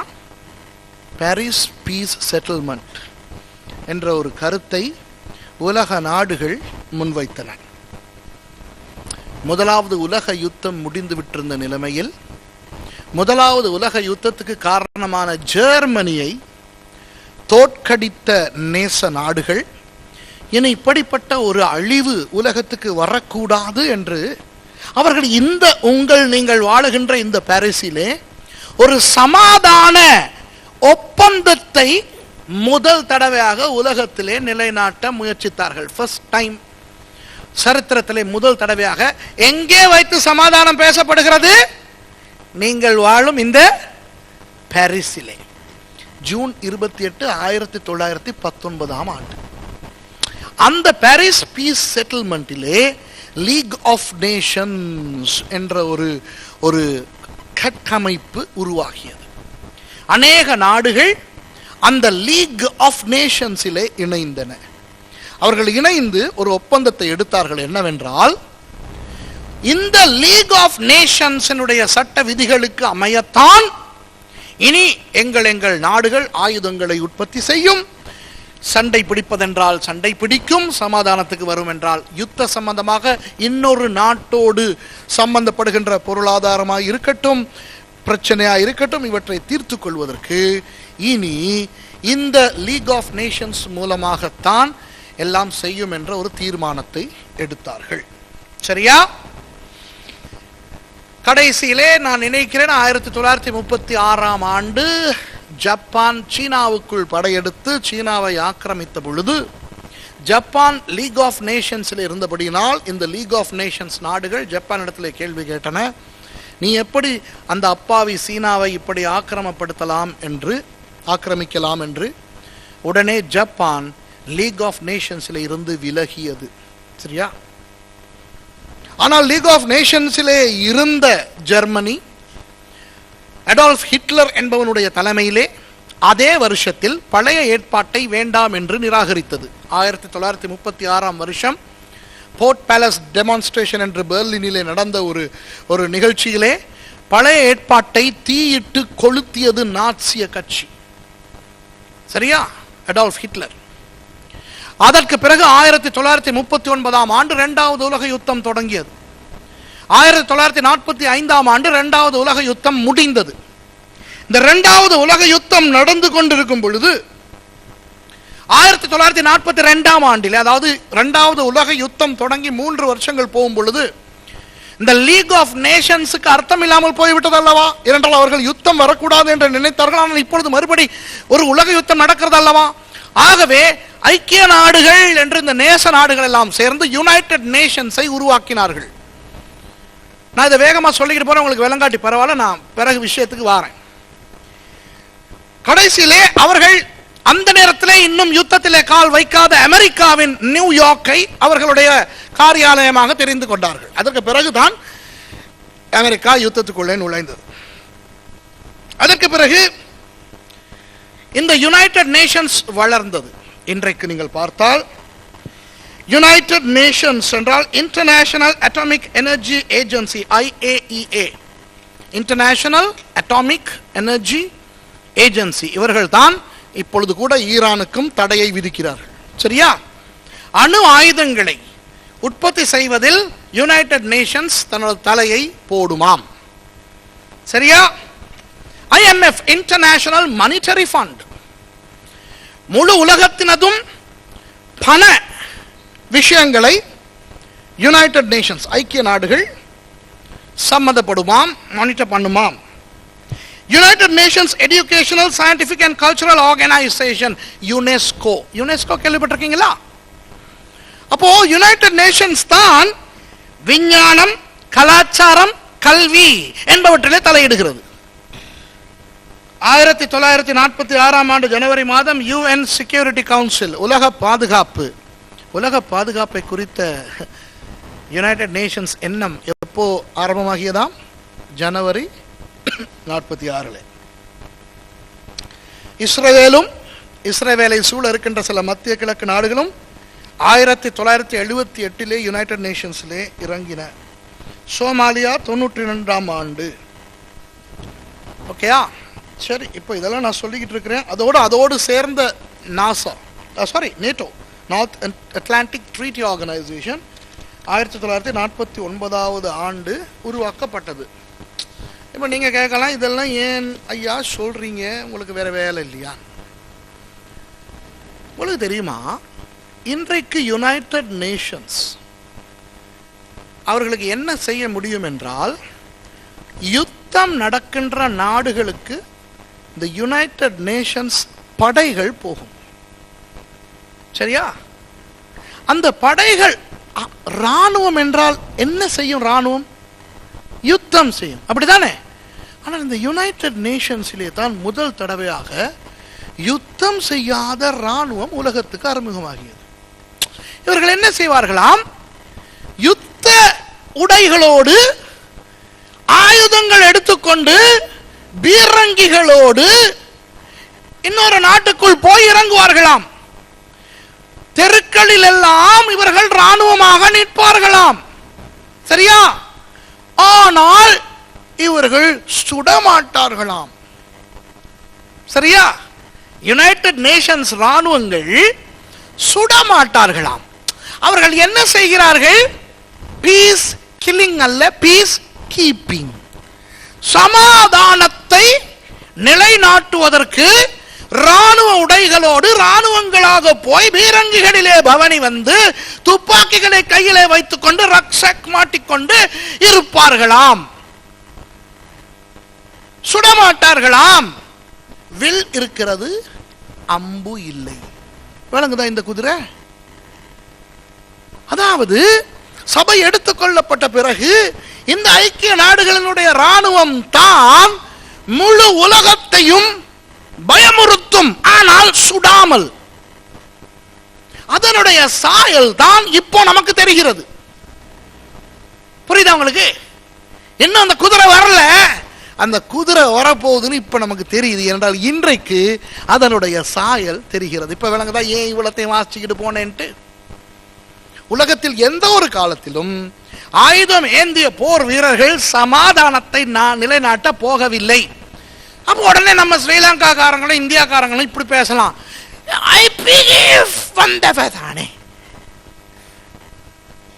ஐபிகேஎஃப் இந்தியாக்காரங்க சொல்லலாம், நம்ம தானே அனுப்பி வச்சோம் நம்மட ஐபிகேஎஃப். இவங்களுக்கு எங்க இருந்து இந்த ஐடியா வந்துச்சு? இந்த யூஎன்ல இருந்து தான் ஐடியாவே வந்தது. சரியா? இந்தியாவில் வந்து இந்தியன் பீஸ் கீப்பிங் ஃபோர்ஸஸை கொண்டாந்து வச்சாங்க. கடைசியில் என்ன ஆச்சு? அவங்களுக்கும் இவங்களுக்கும் சண்டை வந்துருச்சு. சரிதானே? ரொம்ப வேதனைப்பட்டு திரும்பி போய் சேர்ந்தாங்க இந்தியாவுக்கு. சரியோ? அப்போ அவங்களுக்கு பேர் வச்சாங்க இந்தியன் பீஸ் கில்லிங் ஃபோர்ஸஸ் சொல்லி. சரிதானே? அப்போ இந்த ஐடியா எங்கே இருந்து வந்தது? இந்த யூஎன் ஐடியா. ஏன்னா யூஎன் நேச நாடுகள் பட எங்க யுத்தம் நடக்குதோ போயிரும். சரி, ஆப்கானிஸ்தானுக்கு போச்சு, ஈராக்ல எல்லாம் இன்னும் இருக்குது, ஆப்கானிஸ்தான்ல இன்னும் இருக்கு. சரியா? போற இடங்களை சிரியாவுக்கு போகுது, சரியா, எகிப்துக்கு போகுது, சூடானுக்கு போகுது, எங்க பார்த்தாலும் இவர் போறாராம், துப்பாக்கியோட சுட மாட்டாராம். அப்போ விளங்குது அவங்களுக்கு வெள்ளை குதிரை. யார் அந்த வெள்ளை குதிரை?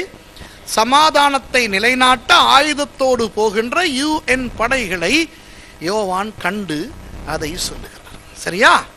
இரண்டாவது, அடுத்தது வாசிங்க 9வது வசனம். அவர் இரண்டாம் முத்திரையை உடைத்த போது இரண்டாம் ஜீவனானது, நீ வந்து பார் என்று சொல்ல கேட்டேன். அப்பொழுது சிவப்பான வேறொரு குதிரை புறப்பட்டது. அதின்மேல் ஏறி இருந்தவனுக்கு பூமியில் உள்ளவர்கள் ஒருவரை ஒருவர் கொலை செய்யத்தக்கதாக சமாதானத்தை பூமியிலிருந்து எடுத்து போடும்படியான அதிகாரம் கொடுக்கப்பட்டது. ஒரு பெரிய பட்டயமும் அவனுக்கு கொடுக்கப்பட்டது.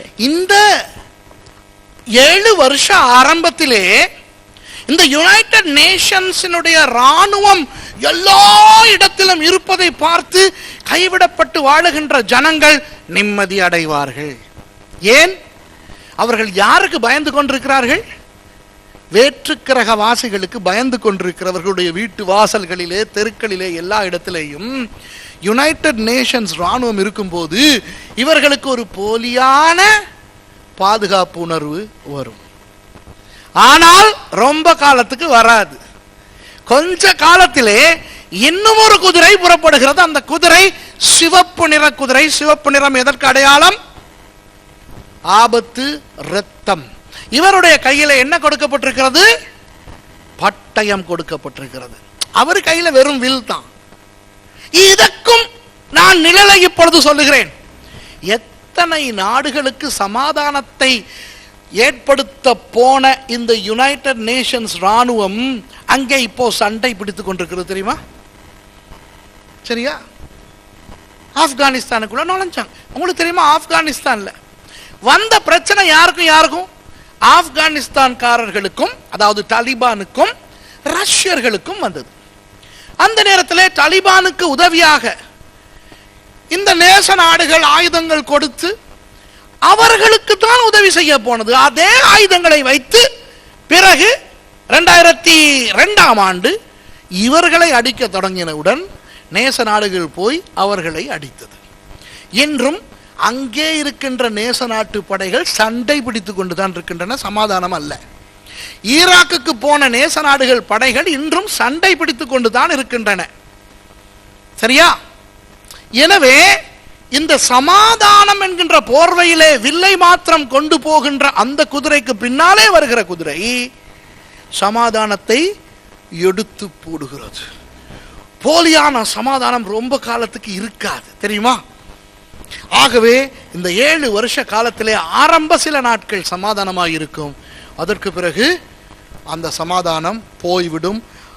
அந்த சமாதானம் போய் இரத்தம் சிந்துதல் நடைபெறும். 5வது வசனத்தை வாசிங்க. அவர் 3ஆம் முத்திரையை உடைத்த போது 3ஆம் ஜீவனானது, நீ வந்து பார் என்று சொல்ல கேட்டேன். நான் பார்த்தபோது இதோ ஒரு கருப்பு குதிரையை கண்டேன். அதின் மேல் ஏறியிருந்தவன் ஒரு தராசை தன் கையிலே பிடித்திருந்தான். அப்பொழுது ஒரு பணத்துக்கு ஒரு படி கோதுமை என்றும் ஒரு பணத்துக்கு 3 படி வாட்கோதுமை என்றும் எண்ணெயையும் திராட்சரசத்தையும் சேதப்படுத்தாதே என்றும் 4 ஜீவன்களின் மத்தியில் இருந்து உண்டான சத்தத்தை கேட்டேன். இந்த கருப்பு குதிரையை பற்றி கொஞ்சம் நான் விளக்க வேண்டும். நீங்கள் இந்த வசனங்களை குறித்துக் கொள்ளுங்கள். எரேமியா 4:28, புலம்பல் 4:8-9. எரேமியா 4:28, புலம்பல் 4:8-9. இந்த வசனங்களை பார்த்தால் அதிலே கருப்பு நிறம் பஞ்சத்துக்கு அடையாளம். கருப்பு நிறம் பஞ்சத்துக்கு அடையாளம். அப்போ வெள்ளை குதிரை சமாதானத்தை கொண்டு வந்தது, சிவப்பு குதிரை அந்த சமாதானத்தை எடுத்து போட்டு இரத்த கலரியை உண்டு பண்ணியது. இப்போ மூன்றாவதாக அந்த அந்தி கிறிஸ்துவின் ஆட்சியிலே வரப்போவது பஞ்சம். அந்த பஞ்சத்தின் போது என்ன நடக்கிறதாம்? இந்த இடத்துல இந்த உணவை பற்றி சொல்லுகிறார்கள். நல்லா கவனிங்க. யாருக்கு ஆபத்து வருகிறது, யாருக்கு ஆபத்து வரவில்லை என்று சொல்லுகிறேன். அந்த அந்தி கிறிஸ்துவின் காலத்திலே திருப்பி வாசிங்க. ஒரு பணத்துக்கு ஒரு படி கோதுமை என்றும் ஒரு பணத்துக்கு 3 படி வாட்கோதுமை என்றும். போதும். கோதுமை வாட்கோதுமை என்கின்ற அந்த பதார்த்தங்கள் சராசரி மனுஷனுடைய உணவை குறிக்கிறது. வாழுகின்ற மக்களினுடைய உணவு தட்டுப்பாடடையும். அவர்களுக்கு போதிய அளவு சாப்பாடு கிடைக்காது. பசி, பட்டினி, பஞ்சம் என்று உலகத்திலே பயங்கரமாய் வரும். ஆனால் அதை தொடர்ந்து வாசிங்க. எண்ணெயையும் திராட்சரசத்தையும் சேதப்படுத்தாதே என்றும். எண்ணெயையும் திராட்சரசத்தையும் சேதப்படுத்தாதே கருப்பு குதிரையே என்று அந்த குதிரைக்கு கட்டளை கொடுத்தது சத்தம் கேட்டதாம் யோவானுக்கு.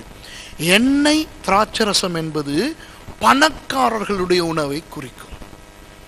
அந்த அந்தி கிறிஸ்துவின் காலத்திலேயே பணக்கார மேல்மட்டத்தாருக்கு இந்த பஞ்சத்தால் பாதிப்பு வராது. புரியுதா உங்களுக்கு? சாதாரண மக்களுக்கெல்லாம் பாதிப்பு. ஆனால் பெரிய அரசியல்வாதிகளுக்கும் அந்தி கிறிஸ்துவின் ஜனங்களுக்கும் பெரிய கோடீஸ்வரர்களுக்கும் இதனால் பாதிப்பு வராது. இதனுடைய சாயலையும் இன்று உலகிலே காணுகிறோமா இல்லையா? இன்றைக்கு சில நாடுகளிலே பஞ்சம் தலை விரித்தாடுகின்ற பொழுது அதே நாடுகளில் பணக்காரர்களும் அரசியல்வாதிகளும் அந்த பஞ்சத்தால் பாதிக்கப்படாமல் வாழுகிறார்கள். எத்தியோப்பியாவிலே அப்படி, எரிட்ரியாவிலே அப்படி, சோமாலியாவிலே அப்படி, ஏன் இலங்கையிலும் கூட அப்படி. இலங்கையிலே கூட கடந்த வாரம் டீசல் விலை 36 ரூபாயாக உயர்ந்தபடியினால் எனக்கு தொலைபேசியில் செய்தி வருகிறது. பான், அரிசி, சீனி, மாவு, பருப்பு எல்லாமே விலை அதிகரித்து போய் இன்றைக்கு அநேக ஜனங்கள் அவர்களுடைய 3 வேளை உணவை குறைத்து எங்கள் கண்டி பிரதேசங்களிலே 2 வேளை சாப்பிடுகிற நிலைக்கு விழுந்திருக்கிறார்கள். ஆனால் அதே இலங்கையிலே வாழுகின்ற கோடீஸ்வரர்களுக்கும் அரசியல்வாதிகளுக்கும் இது கொஞ்சம் கூட வலிக்காது. பெட்ரோல் வியாபாரம் செய்கின்ற பெட்ரோல் ஸ்டேஷன்ஸுக்கு இன்னும் லாபம் அதிகம்.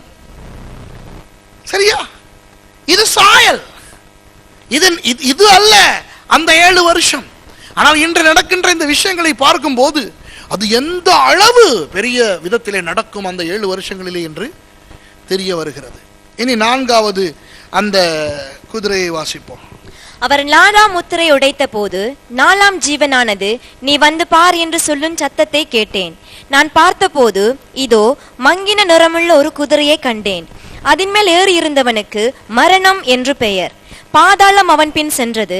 பட்டயத்தினாலும் பஞ்சத்தினாலும் சாவினாலும் பூமியின் துஷ்ட மிருகங்களினாலும் பூமியின் காற்பங்குள்ளவர்களை கொலை செய்யும்படியான அதிகாரம் அவைகளுக்கு கொடுக்கப்பட்டது. சரி, இந்த மங்கின நிறம் மரணத்தை குறிக்கும்.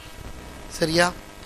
உலகத்திலே அந்த அந்தி கிறிஸ்துவின் காலத்திலே அந்த முதல் 3.5 வருஷங்கள் முடிகின்ற அந்த தருவாய் ஆகும்போது இந்த மங்கின நிறமுள்ள குதிரை வருகிறது என்று பார்க்கிறோம்.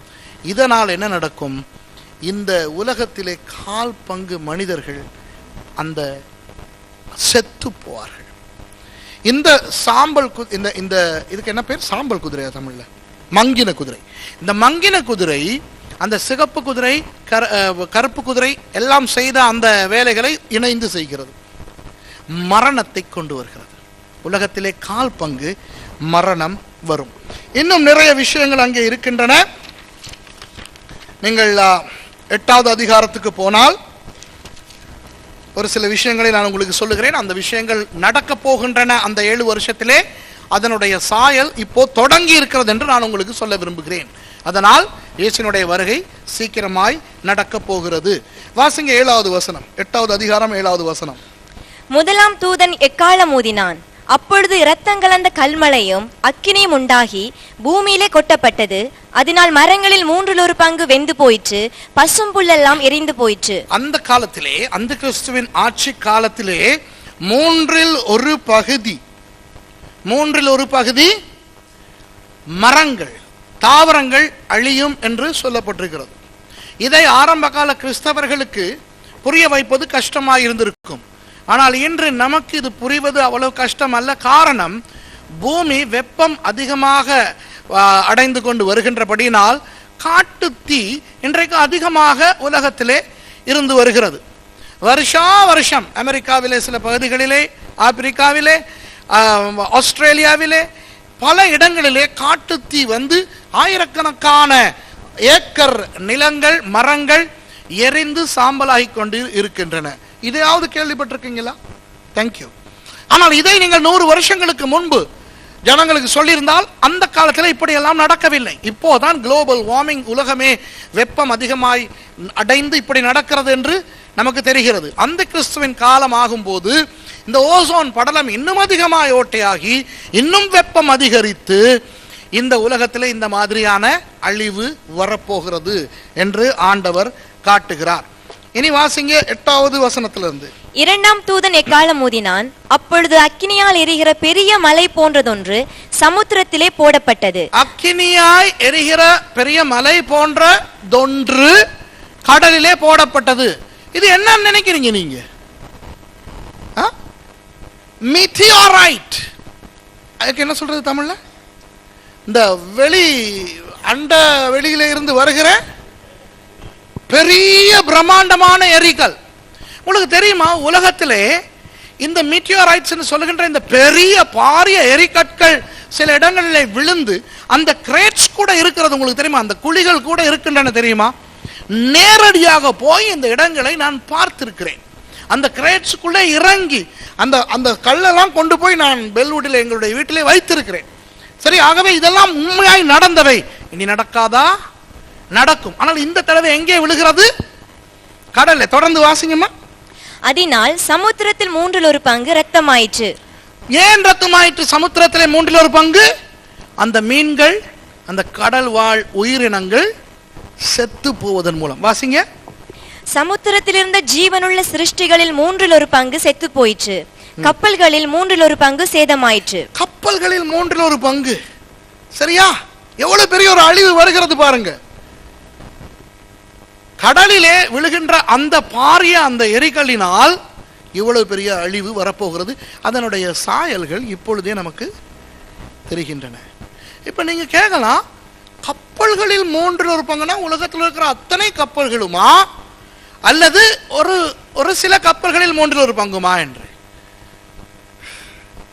உலகத்தில் உள்ள அத்தனை கப்பல்களினதும் 3/1 பங்கு. இதை நான் நிறைய ஆராய்ந்து பார்த்தேன். எனக்கு நேரம் கிடையாது சொல்றதுக்கு. இது எந்த கடலிலே விழுகிறது என்று. முதல்ல பாருங்க, அந்த கல் எங்க விழுகுதுன்னு சொல்லப்பட்டிருக்குது. எப்படி? எந்த சமுத்திரத்தில்? இங்க வாசிச்சிருங்க. இரண்டாம் தூதன் எக்காளம் ஊதினான். அப்பொழுது அக்கினியால் எரிகிற பெரிய மலை போன்றதொன்று சமுத்திரத்திலே போடப்பட்டது. ஐயோ, தமிழ்ல அது தெளிவில்லை. பிரெஞ்சுல அந்த சமுத்திரம்னு சொல்றது எப்படி சொல்லப்பட்டிருக்குது? இங்கிலீஷ் பைபிள் வச்சிருந்தீங்கன்னா எனக்கு சொல்லுங்க பாப்போம். சும்மா சீன்னு சொல்லுதா அல்லது த சீன்னு சொல்லுதா? No, read the whole sentence for me. That line fell on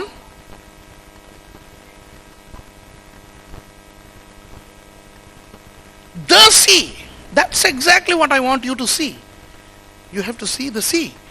The sea. பிரெஞ்சுல அந்த த வருதா? வருதா? அது சொல்லுங்க, சத்தமா சொல்லுங்க, மைக்ல சொல்லுங்க, இவங்களுக்கெல்லாம் கேட்கறதுக்கு.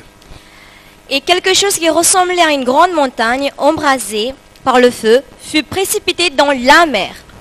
உச்சரிப்பு சரியில்லை, ஆனா அந்த லா வருது, லாவா லா, கிரேக்க மொழியில தானே இது எழுதி இருக்குது. அதையும் சொல்லிடுவா இங்க. அந்த ஒரு சொல்றனால டா தலசா, தலசா என்றால் கடல், டா த சி. இன்றைக்கு சமுத்திரங்கள் எத்தனையோ இருக்கின்றன. இந்து சமுத்திரம், அட்லாண்டிக் சமுத்திரம், பசிபிக் சமுத்திரம், இப்படி சமுத்திரங்கள் இருக்கின்றன. அதுல இது எந்த சமுத்திரம்? டா தலசா, த சி, ஒரு குறிப்பிட்ட கடல். இது வேறொன்றுமல்ல, வேதத்திலே டா தலசா என்று குறிப்பாக சொன்னால் அது மத்திய தரைக்கடல், மெடிட்டரேனியன் சி தான். விளங்குதா? இந்து சமுத்திரத்துக்கு டா தலசா என்று சொல்லப்படவில்லை வேதத்திலே, பசிபிக்குக்கும் அப்படி சொல்லப்படவில்லை, அட்லாண்டிக்குக்கும் அப்படி சொல்லப்படவில்லை. புரியுதா? அப்போ இது எங்கே இந்த கல் வந்து விழுகிறதாம்? மத்திய தரைக்கடல். மத்திய தரைக்கடல்ங்கிறது சின்ன ஒரு கடல் தானே இல்லையா? அந்த இப்படி இப்ப நீங்க என்ன பாருங்களேன், இப்படிதான் மேப்ல இருக்கு, இப்படிதான் இருக்கு. இங்க இத்தாலி, அங்க சிசிலி, அப்படியே இங்கிட்டு வரும்போது சைப்ரஸ், இங்கிட்டு வந்தா இஸ்ரேல், கீழே எகிப்து, சரியா, மேல இங்கிட்டு ஜார்டன், அங்கிட்டு சிரியா. அப்போ இந்த மத்திய தரைக்கடல்ல விழுகிறது 1/3 கப்பல்களை தாக்குமா? உங்களுக்கு தெரியுமா? மத்திய தரை கடலுக்கும் செங்கடலுக்கும் இணைப்பாக உண்டாக்கினார்களே சுயஸ் கால்வாய், அதான் உலகத்திலேயே அதிக பிஸியான கப்பல் போக்குவரத்து நடைபெறும் இடம். யுஎஸ் நேவியினுடைய 6th fleet என்று சொல்வார்கள். ஒரு பயங்கர படையணி. அந்த படையணியினுடைய நிரந்தர வீடே மத்திய தரைக்கடல் தான். மத்திய தரைக்கடலில் காணப்படுகின்ற அநேக கப்பல்களிலே பெரும்பான்மையான கப்பல்கள் எண்ணெய் கப்பல்கள், யுத்த கப்பல்கள், அடுத்தது இந்த டூரிஸ்ட் எல்லாம் போகிறார்களே அந்த கப்பல்கள். சரியா? அப்போ உலக கப்பல் தொகைகளின் கூடுதலான கப்பல்கள் ஓடுவது மத்திய தரைக்கடலே தான் இன்றும் கூட.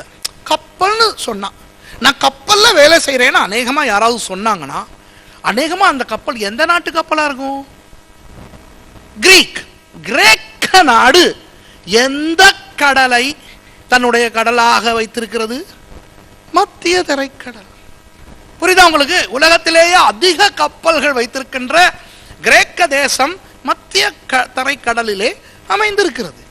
ஆகவே தெளிவாக ஆண்டவர் அழகாக சொல்லி இருக்கிறார், அந்த மத்திய தரைக்கடலுக்கு இந்த ஒரு பெரிய இந்த கல் வந்து விழும் என்று. இனி வாசிங்க 10வது 11வது வசனங்கள். 3ஆம் தூதன் எக்காளம் ஊதினான். அப்பொழுது ஒரு பெரிய நட்சத்திரம் தீவட்டியை போல எரிந்து வானத்திலிருந்து விழுந்தது. அது ஆறுகளில் 3/4 மேலும் நீரூற்றுகளின் மேலும் விழுந்தது. அந்த நட்சத்திரத்துக்கு 8 என்று பெயர். 8 என்றால் கசப்பு, வேர்ம்வுட். சரியா? நட்சத்திரம் விழுமாப்பா, என்ன புல்டா போண்டா விடுறாரு ஆண்டவர்? சொல்லுங்க பார்க்கலாம். 1999ஆம் ஆண்டு மீட்டியோரைட் ஷவர்னு சொல்லி ஒன்று சொன்னாங்க, பார்த்தீங்களா? அதுக்கு தமிழ்ல என்ன சொன்னாங்க? தமிழ்ல எனக்கு தெரியல. மீட்டியோரைட் ஷவர்னு சொல்லி வால் நட்சத்திர උල්කාපාත වර්ෂා කියලා ලංකාවේදී හිටියේ දවස්වල නෑ. උල්කාපාත වර්ෂා කියලා අර චීනයේ හැමතැනම භයානක විදිහට පෙනෙනවා. இந்த மீட்டியோரைட்ஸ், இந்த எரிக்கற்கள், வால் நட்சத்திரங்கள் நிறைய கொட்டுதுன்னு ராத்திரியா எல்லாம் போயிட்டு பார்த்து, ஹாங்காங்ல தான் நிறைய தெரிஞ்சிச்சின்னு டிவியில எல்லாம் காட்டினா. 99ஆம் ஆண்டு டெலிட்ராமா பார்த்துக்கிட்டு இருந்தீங்களோ அந்த டைம்ல? ஹலோ, யாருக்காவது ஞாபகம் இருக்கா? பொய்க்கு சொல்லாதீங்க, உண்மைக்கு. 1999ஆம் ஆண்டு ஜனவரி மாதம், சரியா, திடீர்னு ஒரு பெரிய கல் விழுந்து அது ஆயிரக்கணக்கான துண்டுகளாக உடைஞ்சி இந்த பூமிக்குள்ள வருது. அது ஆக்சிஜன்ல பட்டோன்னு எரியும். வால் நட்சத்திரம் என்றால் என்ன?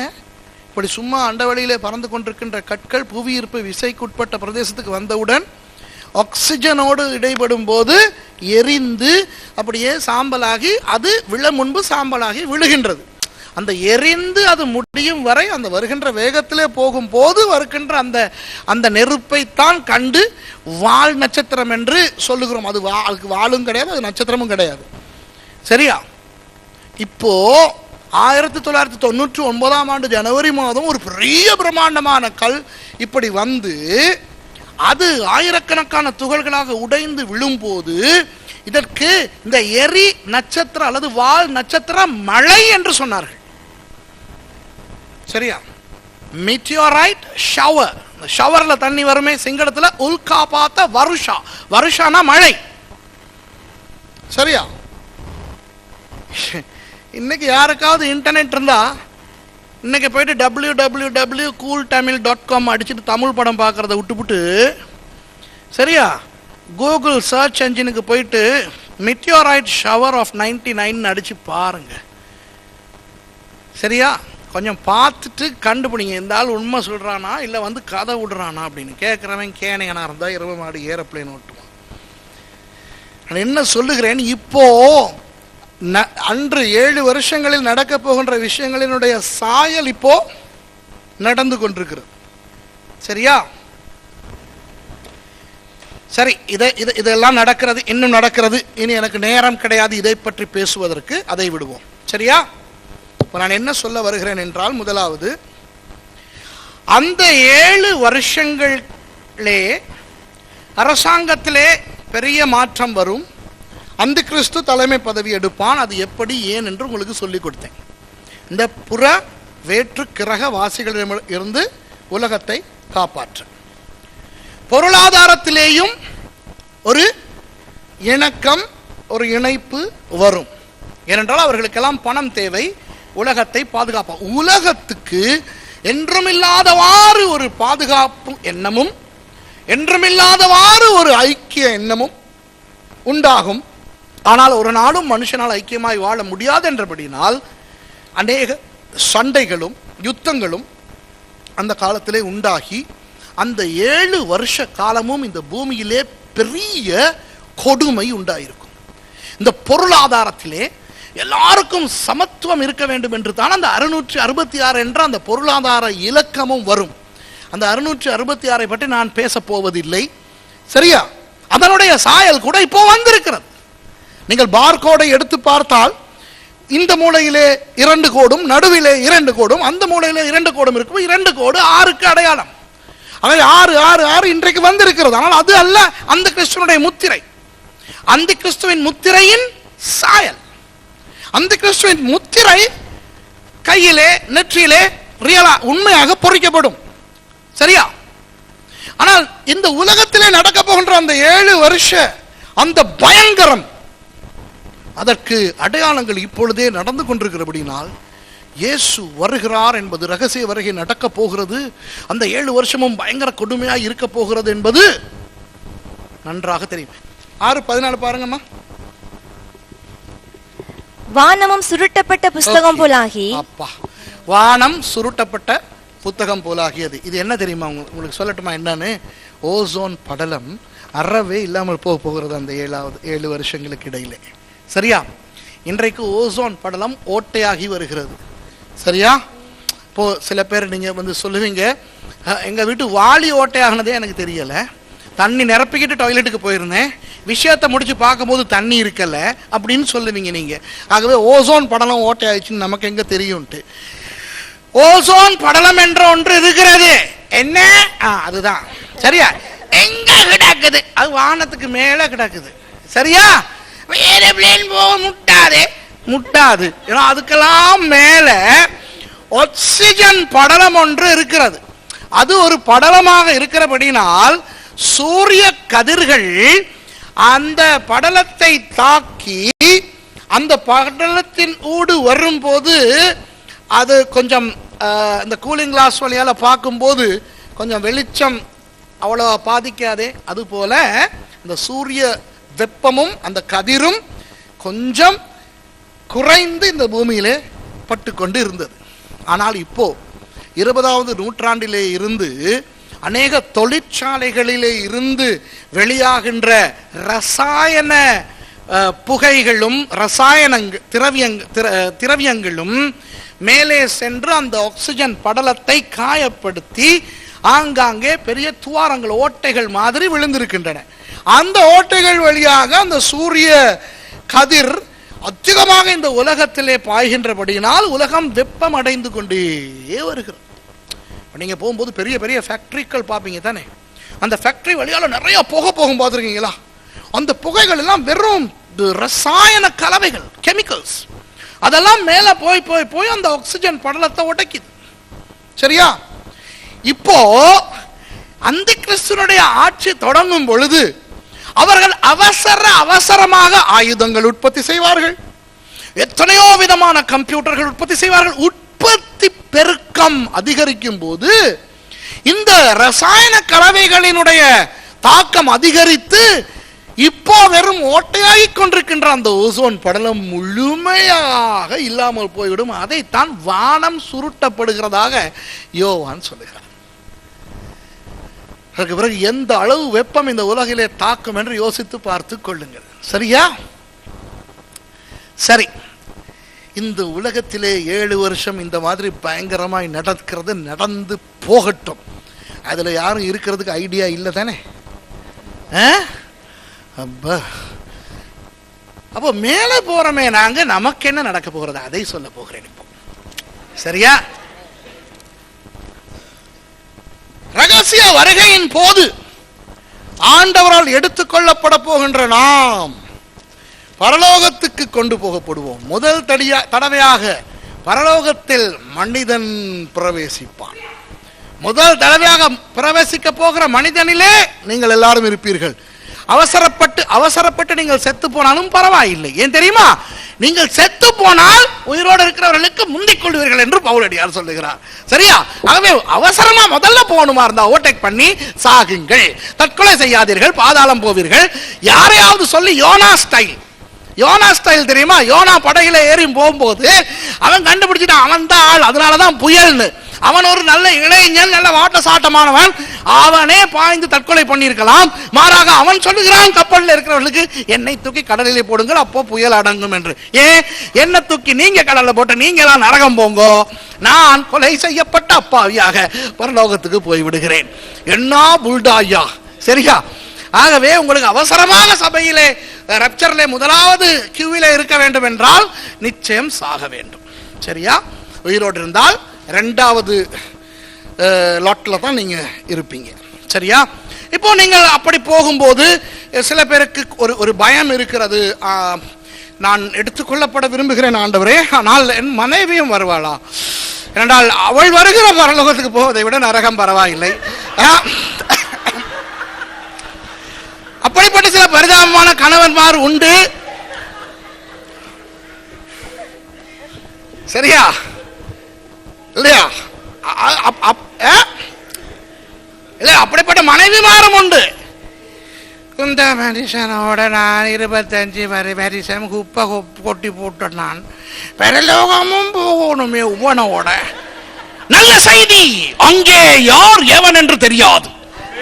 கடன் கொடுத்தவன் உங்கள் பக்கத்திலே நின்றாலும் அதை நீங்கள் அறியாதபடி நிம்மதியாய் வாழலாம். அல்லேலூயா! எவ்வளவு ஒரு நிம்மதி. கடன் கொடுத்தவன் பக்கத்தில் இருப்பான், அவனுக்கும் அடையாளம் தெரியாது, உங்களுக்கும் அடையாளம் தெரியாது. ஆனா ஒன்னு சொல்றேன், பிளீஸ், இந்த உடம்போடு நீங்கள் போவீர்கள், அது மறுரூபம் அடைந்த சரீரத்துக்கு எப்படி இருக்கும் என்று எனக்கு தெரியாது. நான் என் சரீரம் ஒரு நாளும் மறுரூபம் அடையவில்லை. ஆனால் ஒரு நன்மை என்னவென்றால், இதை ஞாபகப்படுத்தி வைத்துக் கொள்ளுங்கள். உங்களுக்கு பரலோகத்துக்கு போய் ஆண்டவரை பார்த்தும் சந்தோஷம் வரவில்லை, ஆனால் என்னை நினைவு கூர்ந்து நம்புங்கள், உங்கள் பக்கத்திலே மறுரூபம் அடைந்த சரீரத்தோடு இருப்பவன் உங்களுக்கு கடன் கொடுத்தவன் என்று. அவனுக்கு என்ன தெரியாது இருக்கலாம், சந்தோஷமா இருக்கலாம் நீங்க. சரியா? பரலோகத்தில் என்ன மொழி பேசப்பட போகிறது? தமிழா? ஏன்னா அது இந்த பூமியில பிரயோஜனம் இல்லை. அப்படியா? பரலோகத்தில் தமிழ்ல பேச போறாங்களா? பரலோகத்தில் என்ன மொழியில பேசுவார்கள் சொல்லுங்க. அரமிக்கா, அந்நிய பாஷா எனக்கு தெரியாது.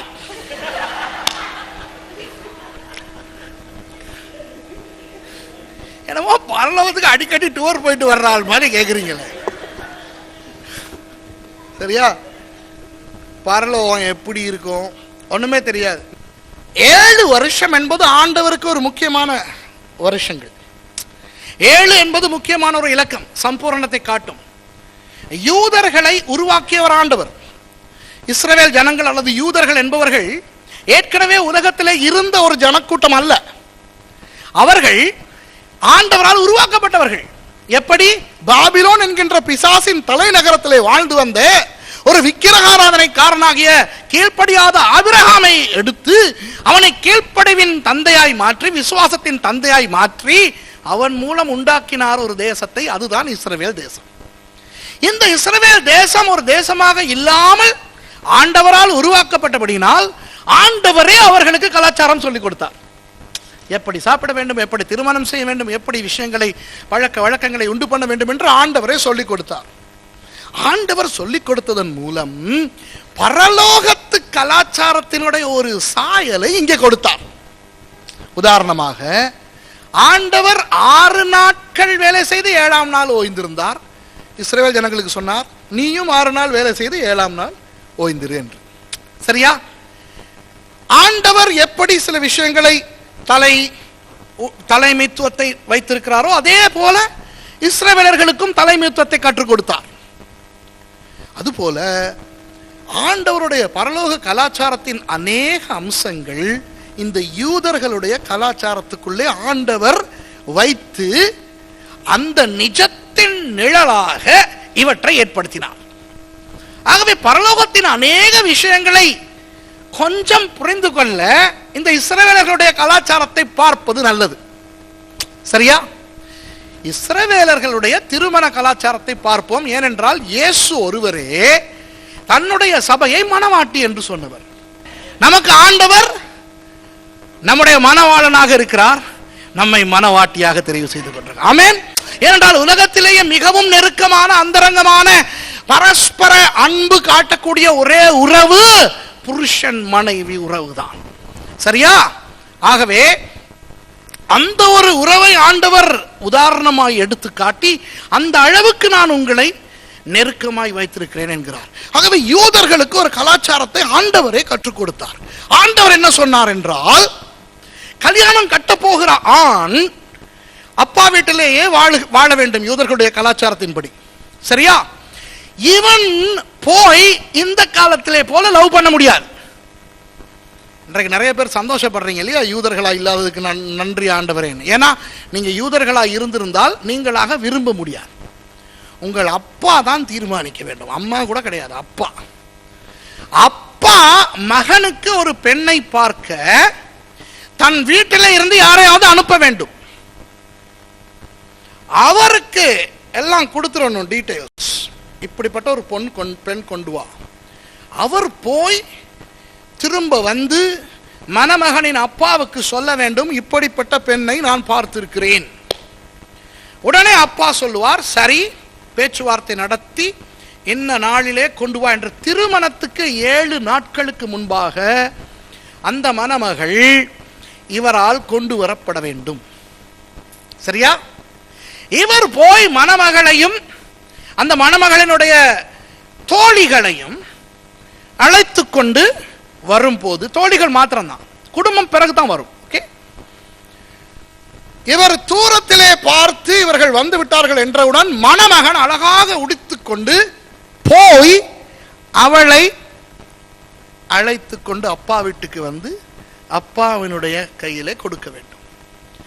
அப்பாவும் அந்த வீட்டாரும் 7 நாட்கள் இந்த மணமகளை சுத்திகரிப்பார்கள். அந்த 7 நாட்களுக்கும் பேர் சுத்திகரிப்பின் நாட்கள். சரியா? 7 நாட்களும் அந்த மணமகளை சுத்திகரித்து கழுவி வாசனை திரவியங்கள் எல்லாம் போட்டு எல்லாம் செய்து கடைசி நாள் 7ஆம் நாள் கல்யாணம் நடக்கும். அந்த 7 நாட்களுமே விருந்து நடக்கும், கல்யாண விருந்து நடக்கும். அதனுடைய பிரதான விருந்து 7ஆம் நாள் நடந்து அன்று முதல் தடவையாக இந்த மணமகனும் மணமகளும் புருஷன் மனைவியாக அந்த அப்பாவின் வீட்டிலேயே தங்களுடைய முதல் இரவை கழிப்பார்கள். அந்த முதல் இரவு முடிந்தவுடன் காலையிலேயே முதலாவது இந்த மணமகள் மனைவி எழும்ப முன் இந்த மணமகன் எழும்ப வேண்டும். அவள் எழும்ப முன் இவர் நைசாக எழும்பி வெளியே போய் இவருடைய நண்பர்களை தோழர்களை எல்லாம் அழைத்து கொண்டு வெளியே போய்விட வேண்டும். சூரிய உதயத்துக்கு முன்பாக போய் சூரிய உதயத்தோடு அவர் திரும்பி வரும் போது ஏதாவது ஒரு மிருகத்தை பிடித்து கொண்டு வர வேண்டும். சரியா? ஒரு நரியோ நாயோ கரடியோ புலியோ ஏதோ ஒரு மிருகத்தை பிடித்து கொண்டு வர வேண்டும். அந்த மிருகத்தை பிடித்து கொண்டு வந்து தன்னுடைய வீரத்தை இவளுக்கு காட்ட வேண்டும். இதுதான் கலாச்சாரம், யூத கலாச்சாரம். எத்தனை பேர் இதை நான் வந்து சொல்லி கொடுத்துருக்கேன்? எத்தனை பேர் இதை கேள்விப்பட்டிருக்கிறீங்க? கைத்துக்கு காட்டுங்க. ஆண்டவா, ஃபர்ஸ்ட் டைமா? நிறைய பேர். பரவாயில்ல, இதுதான் உண்மையான யூத கலாச்சாரம். சரியா? இதை ஆண்டவர் தான் அவர்களுக்கு கற்றுக் கொடுத்தார். பாஸ்டர் பைபிள்ல எங்க இருக்குன்னு கேட்கக்கூடாது. ஒபதியா 2ஆம் அதிகாரம் முழுக்க இதுதான் பேசப்பட்டிருக்கிறது. திருப்பி வாசிங்க. ஒபதியா 2ஆம் அதிகாரம் வாசிங்க. எடுத்தவங்க வாசிங்க, டக்குன்னு வாசிங்க.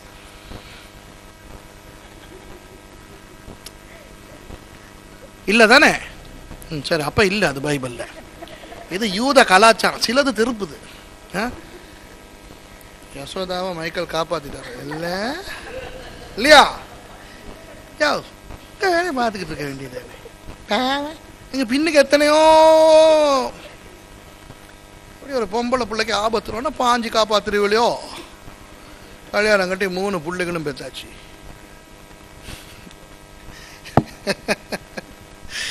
பைபிள்ல இல்லை, இதெல்லாம் கலாச்சாரம். சரியா? இதனால் தான் இயேசு ஞாபகம் இருக்கிறதா? இயேசு ஒரு கல்யாண விருந்துக்கு அழைக்கப்பட்ட பொழுது திராட்சரசம் குறைந்து போய், சரியா, 7 நாள் விருந்து அது. சரியா? சரி. ஆபிரகாம் ஈசாக்குக்கு பெண் பார்க்க வேண்டும்.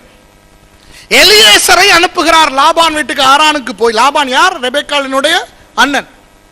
லாபான் வீட்டுக்கு போய் என் மகனாகிய ஈசாக்குக்கு ஒரு மனைவியை கொண்டு வா என்று.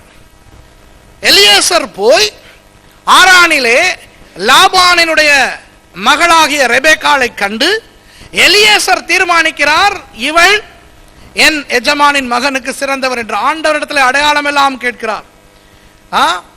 அப்போ கடைசியிலே எலியேசர் ரெபெக்காளை அழைத்து கொண்டு வரும் பொழுது ஈசாக்கு போய் ரெபெக்காளை வரவேற்று உள்ளே கொண்டு வந்து தன் தகப்பனிடத்திலே பாரம் கொடுக்கிறார்.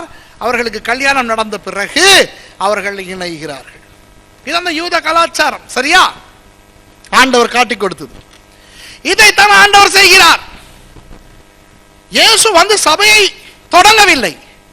இயேசு வந்து பாவங்களுக்காக மரித்து ரத்தம் சிந்தி எழும்பி அவர் பாட்டுக்கு போய்விட்டார். அவர் மணவாட்டியை ஆயத்தம் பண்ணவில்லை. நீங்கள் மணவாட்டி என்று சொன்னாரே ஒழிய அவர் ஒன்றும் செய்யவில்லை. அவர் போய்விட்டு எலியேசரை ஆபிரகாம் அனுப்பினது போல பரிசுத்த ஆவியானவரை அனுப்பினார். பரிசுத்த ஆவியானவர் என்ன செய்கிறார்? வந்து நம்மோடு இருந்து நம்மை ஆயத்தப்படுத்துகிறார். இப்போ ஒரு நாள் வருகிறது. என்ன நாள்? அவருடைய கல்யாண நாள். அதற்காக மணவாட்டியை பரிசுத்த ஆவியானவர் கூட்டிக் கொண்டு போகிறார். புரியுதா? அதான் ராப்சர். பரிசுத்த ஆவியானவர் அவருடைய பலத்தினால் உலகத்தில் இருக்கின்ற இந்த மணவாட்டியையும் மணவாட்டியின் தோழர்களையும், கமான், யார் அந்த தோழர்கள்? பரதீசிலே யாரெல்லாம் இருக்கிறார்கள்? இயேசுவுக்குள்ளாக மரித்தவர்கள் மாத்திரமல்ல, பழைய ஏற்பாட்டு பக்தர்கள் இருக்கிறார்கள். பழைய ஏற்பாட்டு பக்தர்கள் பரலோகம் போக வேண்டும். ஆனால் அவர்கள் இயேசுவின் மணவாட்டியாய் மாற முடியாது. ஏன்? அவர்கள் இயேசுவின் ரத்தத்தால் கழுவப்படவில்லை. ஆபிரகாம், தாவீது இப்படிப்பட்டவர்கள் பரலோகம் போக வேண்டும். மோசே, ஆரோன் எல்லாம் பரலோகம் போகணும் தான் இல்லையா? பரதீசில் இருப்பார்கள். ஆனால் அவர்கள் இயேசுவின் மணவாட்டியாய் மாற முடியாது. இயேசுவின் மணவாட்டி இயேசுவின் ரத்தத்தால் கழுவப்பட்ட புதிய ஏற்பாட்டு சபை மாத்திரமே. சரியா? ஆனால் அவர்கள் யார்? மணவாட்டியின் பிளஸ் மணவாளனின் தோழர்கள். சரியா? ஆகவே அவர்களுக்கே கிடைக்காத ஒரு மகாபெரிய பாக்கியம் இன்றைக்கு கிருபையின் காலத்தில் இருக்கின்ற நமக்கு கிடைத்திருக்கிறது. எவ்வளவு பெரிய சந்தோஷம் பாருங்க.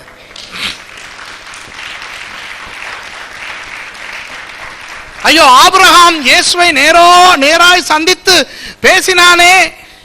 மோசே அந்த கல்லின் இடுக்கிலே ஆண்டவர் போகும் பொழுது தேவனை கண்டானே. ஐயோ தானியேல் ஜெபித்த பொழுது காபிரியேல் வந்தானே என்று பழைய ஏற்பாட்டு பக்தர்களுக்கு கிடைத்த அந்த பெரிய ஸ்லாக்கியங்களை எண்ணி நமக்கு அது இல்லையே என்று யோசிக்காதீர்கள். அவர்களுக்கெல்லாம் கிடைக்காத மகாபெரிய பாக்கியம், இயேசுவின் மனவாட்டியாகின்ற பாக்கியம் நமக்கு கிடைத்திருக்கிறது. சரியா? அந்த மனவாட்டியின் தோழர்களும் மணவாளனின் தோழர்களும் மணவாட்டியும் பரிசுத்த ஆவியானவராகிய எலியேசரினால் கொண்டு போகப்படும் பொழுது பிதாவின் வீடாம் பரலோகத்திலே இருந்து மணவாளன் புறப்பட்டு பாதி வழி வந்து மணவாட்டியை அழைத்து கொண்டு அப்பா வீட்டுக்கு போவார். இதுதான் ரப்சர். இப்ப விளங்குதா ஏன் அவர் பாதி வழி வாராருன்னு? ஹலோ, விளங்குதா? அதுதான் அவருடைய முறை. சரியா? அது அவருடைய ஸ்டைல். வந்து வரவேற்று கொண்டு போகிறார். போனவுடன் பிதாவின் கையிலே சபையை கொடுத்து விடுவார், சுத்திகரிப்பு நடக்க. அப்ப இவர் என்ன செய்வார்? இவருக்கு வேலை இருக்கிறது எங்கே? இங்கே 7 வருஷம் அடிக்கிறது, உதைக்கிறது, மிதிக்கிறது எல்லாம் இவர் தான். வெளிப்படுத்தல் 5ஆம் அதிகாரத்திலே பிறகு வாசித்து பாருங்கள். ஒரு புத்தக சுருளை திறக்க ஆள் இல்லை என்று யோவான் யோசிப்பார். அப்போ அடிக்கப்பட்ட ஆட்டுக்குட்டியாக இயேசுதான் போய் அதை வாங்கி திறப்பார். அவருக்கு மாத்திரம் தான் திறக்க அதிகாரம் உண்டு. ஒவ்வொரு முத்திரையாக அவர் உடைக்கத்தான் முதலிலே வாசித்த அந்த குதிரை எல்லாம் வரும். அப்ப குதிரையை அனுப்புறது யாரு? வெள்ளை குதிரை அனுப்புறது யாரு? கருப்பு குதிரை அனுப்புறது யாரு? மங்கின நிறமுள்ள குதிரை அனுப்புறது யாரு? சோப்பு குதிரை அனுப்புறது யாரு? விளங்குதா? வெளிப்படுத்தல் 4ஆம் அதிகாரத்தில் இருந்து இந்த பூமியிலே அந்த கிறிஸ்துவின் ஆட்சி நடந்தாலும் அப்போ கூட தனது கட்டுப்பாட்டிலே தான் ஆண்டவர் இந்த பூமியை வைத்திருப்பார், நம்முடைய இயேசு. சூப்பர் இல்லையா? ஆனா பரிசுத்த ஆவியானவர் இருக்க மாட்டார் அந்த 7 வருஷம். அவர் எங்க? அவருடைய வேலை முடிந்து விட்டது. சபையை தயாரிக்க வந்தார், தயார்படுத்தினார், சபையோடு அவர் மேல போயிட்டார். பூமியிலே பரிசுத்த ஆவியானவர் இல்லை. மணவாட்டியை சுத்திகரிக்கிற வேலை இயேசுவினுடையதும் இல்லை. மணவாட்டியை சுத்திகரிக்கின்ற அந்த 7 வருஷம் 7 நாட்கள், புரியுதா? அது முடிந்தவுடன் திருப்புங்க வெளிப்படுத்தல் கொஞ்சம் நேரம் போட்டா பாஸ்டர், ஒரு 15 மினிட்ஸ் மாதிரி போட்டுமா? பரவாயில்லையா? ஹலோ, யாருக்கும் அவசரம் கிடையாது. வெளிப்படுத்தின விசேஷம் 19ஆவது அதிகாரத்திலே 9வது வசனத்தை வாசிங்க. பின்னும் அவன் என்னை நோக்கி, ஆட்டுக்குட்டியானவரின் கல்யாண விருந்துக்கு அழைக்கப்பட்டவர்கள் பாக்கியவான்கள் என்று எழுதி என்றார். ஆட்டுக்குட்டியானவருடைய கல்யாண விருந்து நடைபெற போகிறது. எங்கே நடக்க போகிறது? வெளிப்படுத்தல் 19ஆவது அதிகாரத்திலே. அப்ப 4ஆவது அதிகாரத்திலே இருந்து 18ஆவது அதிகாரம் வரைக்கும் நடக்கிற சம்பவங்கள் எல்லாம் இந்த பூமியில நடக்கிறது. 4ஆவது அதிகாரத்துல தொடங்குது தானே. 18ஆவது அதிகாரத்திலே பாபிலோன் விழுகிறது. சரியா? யூதா தேசத்தை ஆண்ட 20 ராஜாக்களில் 6 ராஜாக்கள் இருப்பார்கள். சரியா? தீர்க்கதரிசிகள் எல்லாரும் இருப்பார்கள். ஏசாயா, எரேமியா, எசேக்கியேல், தானியேல், ஓசியா, யோவேல், ஆமோஸ், ஒபதியா, யோனா, மீகா, நாகூம், ஆபகுக், செப்பனியா, ஆகாய், சகரியா, மல்கியா எல்லாம் இருப்பார்கள். செருபாபேல் இருப்பார், யெஷுவா இருப்பார். சரியா? யோவான் ஸ்நானன் இருப்பார். இவங்கெல்லாம் யார்? யோவான் ஸ்நானன் வரை எல்லாருமே தோழர்கள். அதற்கு பிறகு வந்த சீஷர்கள் எல்லாரும் மணவாட்டிகள். இயேசுவின் தோழர்களில் முதல் ஆள் ஆதாம், கடைசி ஆள் யோவான் ஸ்நானன். சரியா? இயேசுவினுடைய தோழர்கள் பாக்கியவான் என்று எழுது. அப்புறம் 10வது வசனத்துல யோவான் ரொம்ப எக்ஸைட் ஆயிட்டார். வாசிங்க 10வது வசனம். அப்பொழுது அவனை வணங்கும்படி அவனுடைய பாதத்தில் விழுந்தேன். அவன் என்னை நோக்கி, இப்படி செய்யாதபடிக்கு பார், உன்னோடும் இயேசுவை குறித்து சாட்சியிட்ட உன் சகோதரரோடும் கூட நானும் ஒரு ஊழியக்காரன். இப்போதைக்கு நான் ஒரு ஊழியக்காரன் என்றது தேவதூதன் சொல்லுகிறார். இப்ப என்ன நடக்குது? கல்யாண விருந்து நடக்குதா இல்லையா? இப்ப வெளிப்படுத்தல் 19 கல்யாண விருந்துக்கு அழைக்கப்பட்டவர்கள் பாக்கியவான்கள் என்றால் என்ன அர்த்தம்? கல்யாண விருந்து நடக்கிறது, கல்யாணம் முடிகிறது, அப்படித்தானே? 7 வருஷம் முடிவிலே. ஓகே, எல்லாரும் கவனிக்கிறீங்களா? அதற்கு பிறகு 11வது வசனத்தை வாசிங்க. பின்பு பரலோகம் திறந்திருக்க கண்டேன். இதோ ஒரு வெள்ளை குதிரை காணப்பட்டது. அதன் மேல் ஏறி இருந்தவர் உண்மையும் சத்தியமும் உள்ளவர் எண்ணப்பட்டவர். இதை நாங்கள் நேற்று வாசித்தோம். இந்த சம்பவம் என்ன? வெள்ளை குதிரையிலே ஏறுகிறவர் சேனையோடு வந்து பூமியிலே வந்து யுத்தம் செய்து மிருகத்தை பிடித்த பிடித்து 1000 வருஷம் அடைத்து வைக்கிறார். அங்கே கலாச்சாரத்தில் என்ன நடக்கிறது? திருமணம் முடிந்தவுடன் மணவாளன், இப்போ புருஷன், மனைவி எழும்ப முன் காலையிலேயே அவன் தன்னுடைய தோழரோடு போய் ஒரு மிருகத்தை பிடித்து கொண்டு வர வேண்டும். அப்படித்தானே? பாருங்கள், மணவாளன் என்ன செய்கிறார்? திருமணம் முடிந்தவுடன் அடுத்து அவர் என்ன செய்கிறார்? குதிரையின் மீதேறி மணவாட்டியோடு வரவில்லை, சேனைகளோடு வந்து மிருகமாகிய சாத்தானை பிடிக்கிறார். அப்படித்தானே? என்ன மிருகம்னு சொல்லப்பட்டிருக்குதா இல்லையா? 2வது வசனம் பாருங்க, 20வது அதிகாரத்தில், இல்ல 20வது வசனத்தை வாசிங்க போதும். அப்பொழுது மிருகம் பிடிக்கப்பட்டது. போதும். மிருகம் என்ன? அந்த சொல்ல கவனிச்சிங்களா? மிருகம் பிடிக்கப்பட்டது. இங்க பாருங்க, அடிக்கப்பட்டது, அழிக்கப்பட்டது, கைது கட்டப்பட்டதுன்னு சொல்லாம பிடிக்கப்பட்டது. அந்த கலாச்சார சொல் வருதா இல்லையா? என்ன செய்கிறார் இயேசு? மிருகத்தை பிடிக்கிறார். திருமணம் செய்த கணவன் முதலாவது என்ன செய்ய வேண்டும்? போய் மிருகத்தை பிடிக்க வேண்டும். தேங்க்யூ. இவ்வளவு சத்தமா அல்லேலூயா சொன்னதுக்கு. உண்மையா உங்களுக்கு புரியுது இல்லையா? சந்தோஷம் விளங்குது இல்லையா உங்களுக்கு? இந்த எக்ஸைட்மெண்டா இல்லையா உங்களுக்கு? ஓலாலா. அவர் வந்து மிருகத்தை பிடித்து அடைத்து வைத்து, இல்லை மிருகத்தை பிடிச்சி கடலில் போட்டுறார், அக்கினி கடலில் போட்டுறார். அப்புறம் அந்த கிறிஸ்துவை பிடிச்சி உள்ளுக்கு போட்டுறார். சாத்தானை 1000 வருஷங்களுக்கு கட்டி வைக்கிறார். என்ன அழகாக! இப்போ அந்த சம்பவங்களுக்கு பிறகு சபை முதல் தடவையாக எப்படி அழைக்கப்படுகிறாள் தெரியுமா? 21வது அதிகாரத்தில் 9வது வசனத்தை வாசிங்க.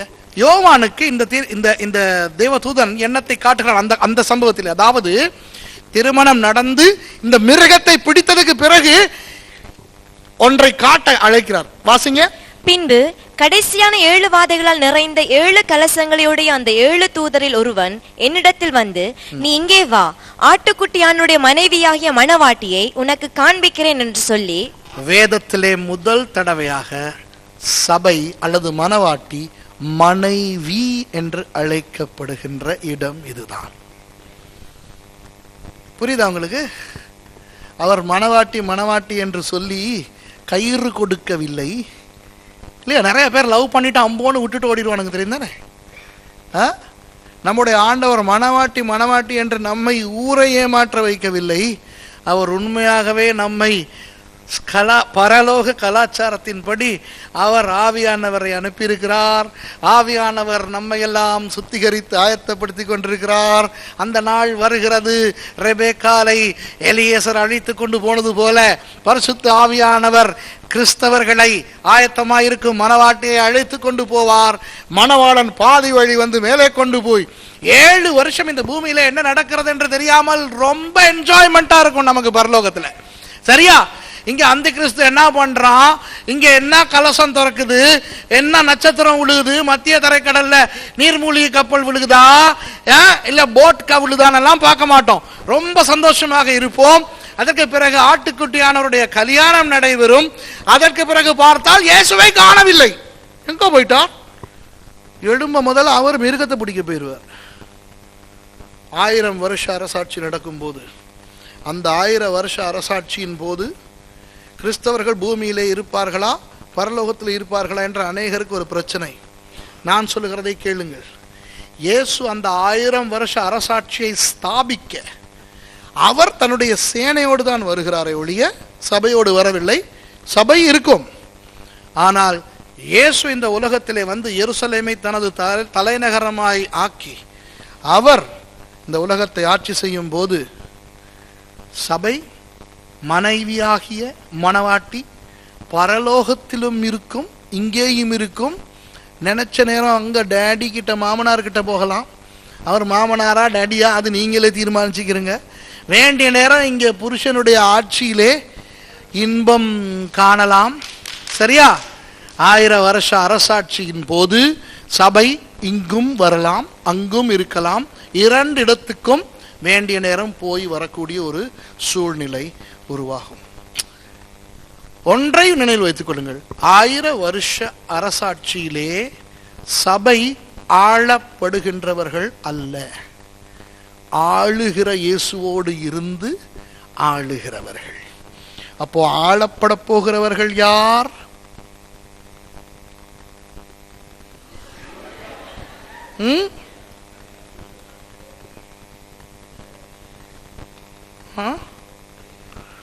மூன்று குழுக்கள் இருக்கும்.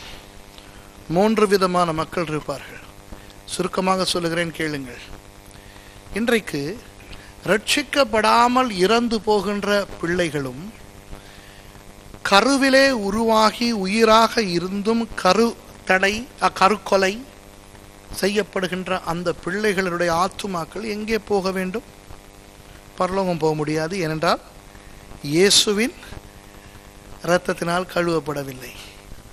சரியா? பிள்ளைகள் சாகுது தானே, ரட்சிக்கப்படாம சாகுது. ரட்சிக்கப்படவில்லை என்றபடியினால் பாதாளத்துக்கு போக வேண்டும். ஆனால் பாதாளத்துக்கு அனுப்ப முடியுமா அந்த பிள்ளைகளை? சொல்லுங்க. ஆனால் பாதாளத்துக்கு அனுப்ப முடியாது என்றபடியினால் பரலோகத்துக்கு அனுப்ப வேண்டும். பரலோகத்துக்கு அனுப்ப முடியுமா ரட்சிக்கப்படாத பிள்ளைகளை? அதுவும் முடியாது. அந்த பிள்ளைகள் எல்லாம் உயிரடைந்து பெரிய மனிதர்களைப் போல 1000 வருஷங்கள் இயேசுவின் ஆட்சியிலே, அந்த 1000 வருஷ அரசாட்சியிலே வாழ அனுமதிக்கப்படுவார்கள்.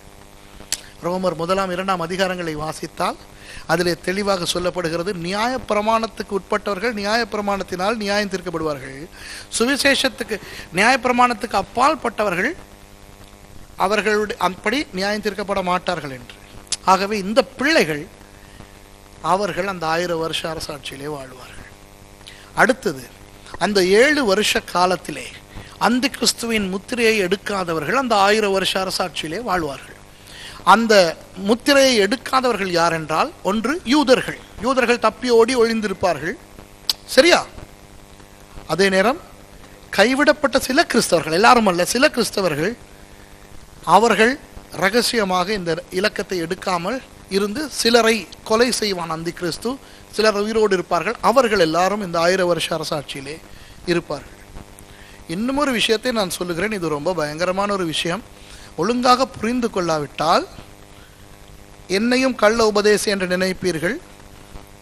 ஆகவே குழப்பிக் கொள்ளக்கூடாது நீங்கள். சரியா? இப்போ உலகத்திலே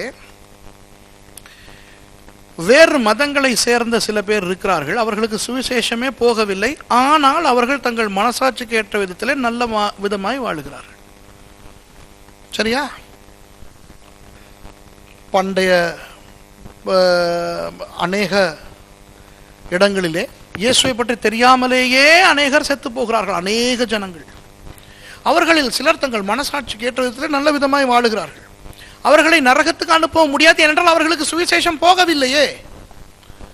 சரியா? அதே நேரம் அவர்களை பரலோகத்துக்கு கொண்டு போக முடியாது, அவர்கள் ரட்சிக்கப்படவில்லையே. அவர்களுக்கு ஒரு சந்தர்ப்பம் கிடைக்கும் இந்த 1000 வருஷ அரசாட்சியில் இருந்து இயேசுவின் அன்பை ருசிக்க. புரியுதா? சுவிசேஷத்தை கேட்டு நிராகரித்தவர்கள் அல்ல, சுவிசேஷத்தை கேட்டே இல்லாமல் அவர்கள் மனசாட்சிக்கு ஏற்றபடி நல்ல விதமாய் வாழ்ந்தவர்கள். எரேமியா 35 அதிகாரத்துக்கு திருப்பிக் கொள்ளுங்கள். அதில் ஒரு கதையை சொல்லுகிறேன், கேளுங்கள். ரேகாபியர்கள் என்ற ஒரு ஜனக்கூட்டம் இருந்தது. எரேமியாவை பார்த்து ஆண்டவர் சொல்லுகிறார், நீ போய் இந்த ரேகாபியருக்கு திராட்சரசம் குடிக்க சொல். எரேமியா போய் சொல்லுகிறார், ரேகாபியரே, என் ஆண்டவர் உங்களை திராட்சரசம் அருந்த சொல்லுகிறார் என்று. ரேகாபியர்கள் சொல்லுகிறார்கள், உங்கள் ஆண்டவரை எங்களுக்கு தெரியாது, ஆனால் எங்கள் மூதாதையர்கள் எங்களுக்கு சொல்லிக் கொடுத்திருக்கிறார்கள் திராட்சரசம் குடிக்க கூடாது என்று, எனவே நாங்கள் குடிக்க மாட்டோம் என்று. எரேமியா அதை வந்து ஆண்டவரிடம் சொல்லுகிறார். நீங்கள் சொன்னதாக சொன்னேன் ஆண்டவரே, அவர்கள் குடிக்கவில்லை, அவர்கள் மூதாதையர்கள் அவர்களுக்கு குடிக்க வேண்டாம் என்று சொல்லி இருக்கிறார்களாம் என்று. ஆண்டவர் சொல்லுகிறார், என்னுடைய வல்லமையையும் என்னுடைய கிரியைகளையும் கண்ட என் யூதா ஜனங்கள் எனக்கு கீழ்ப்படியாமல் இருக்கும் பொழுது என்னை அறியாத அந்த புறஜாதியினர் அவர்களுடைய மூதாதையர்களுக்கு கீழ்ப்படிய அவர்கள் அப்படி எத்தனிக்கின்றபடியினால் அந்த ரேகாபியர்களில் ஒருவன் என்னுடைய நாளில் எனக்கு முன்பாக இல்லாமல் போவதில்லை என்று சொல்கிறார். கடைசி வசனத்தை வாசிங்க, 35 அதிகாரம். ஆதலால் சகல நாட்களிலும் எனக்கு முன்பாக நிற்கத்தக்க புருஷன் ரேகாபின் குமாரனாகிய யோனதாபுக்கு இல்லாமற் போவதில்லை என்று இஸ்ரவேலின் தேவனாகிய சேனைகளின் கர்த்தர் சொல்லுகிறார் என்றார். இஸ்ரவேலின் தேவன் ரேகாபியரின் தேவன் அல்ல. ஆனால் இஸ்ரவேலின் தேவன் சொல்லுகிறார், அவர்கள் அப்படி உண்மை உள்ளவர்களாக இருந்தபடியினால் அவர்கள் எனக்கு முன்பாக சகல நாட்களிலும் நிற்பார்கள். இதுதான் நம்முடைய நீதி உள்ள தேவன்.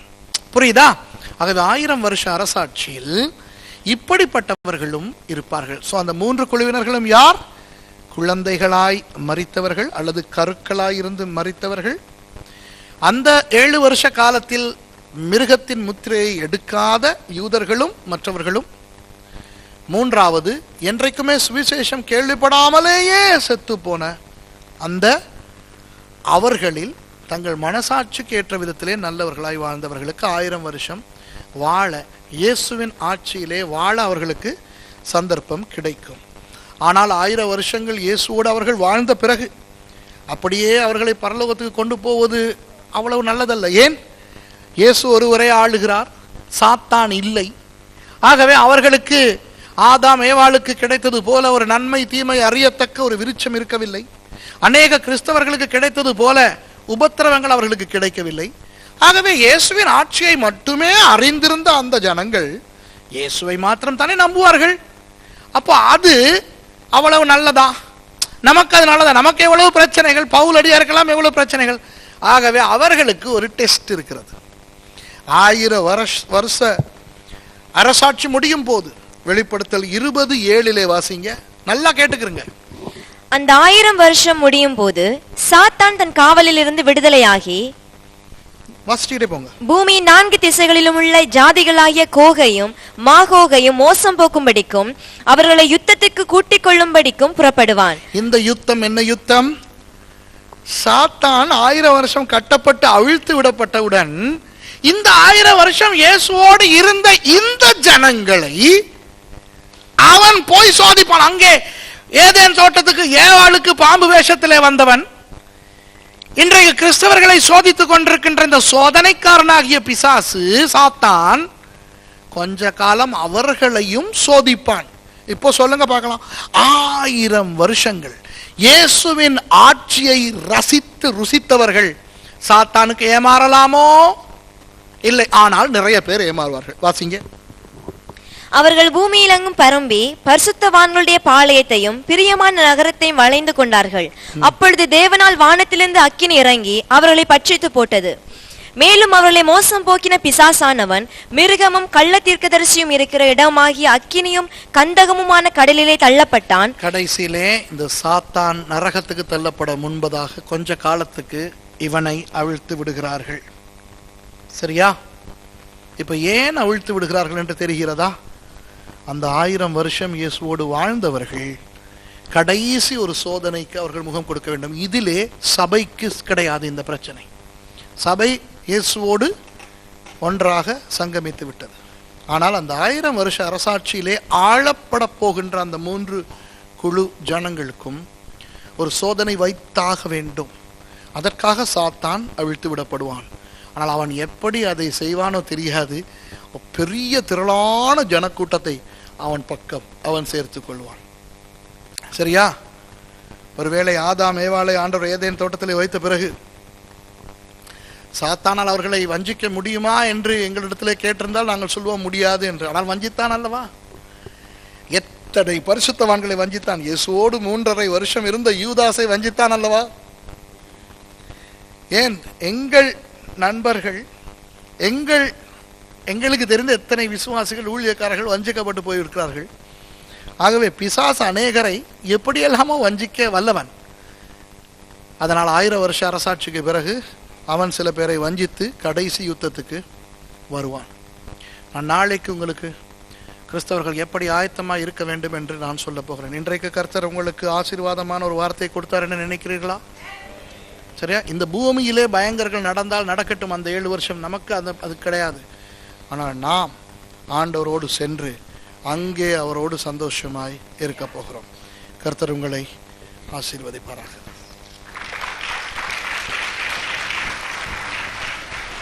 தேவன் நமக்கு நல்ல வார்த்தைகளை கொடுத்துக்கிறார். நமக்கு எத்தனையோ ரகசியங்களை தேவன் நம்ம கற்றுக் கொடுத்திருக்கிறார்.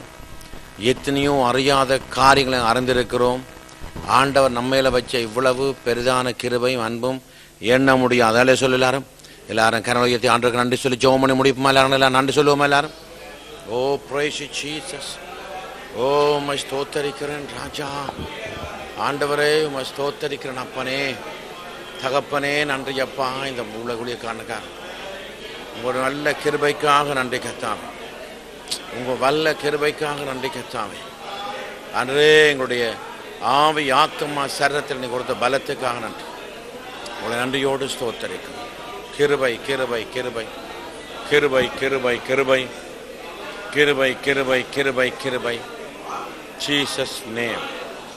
Glory to God. Amen. Thank you.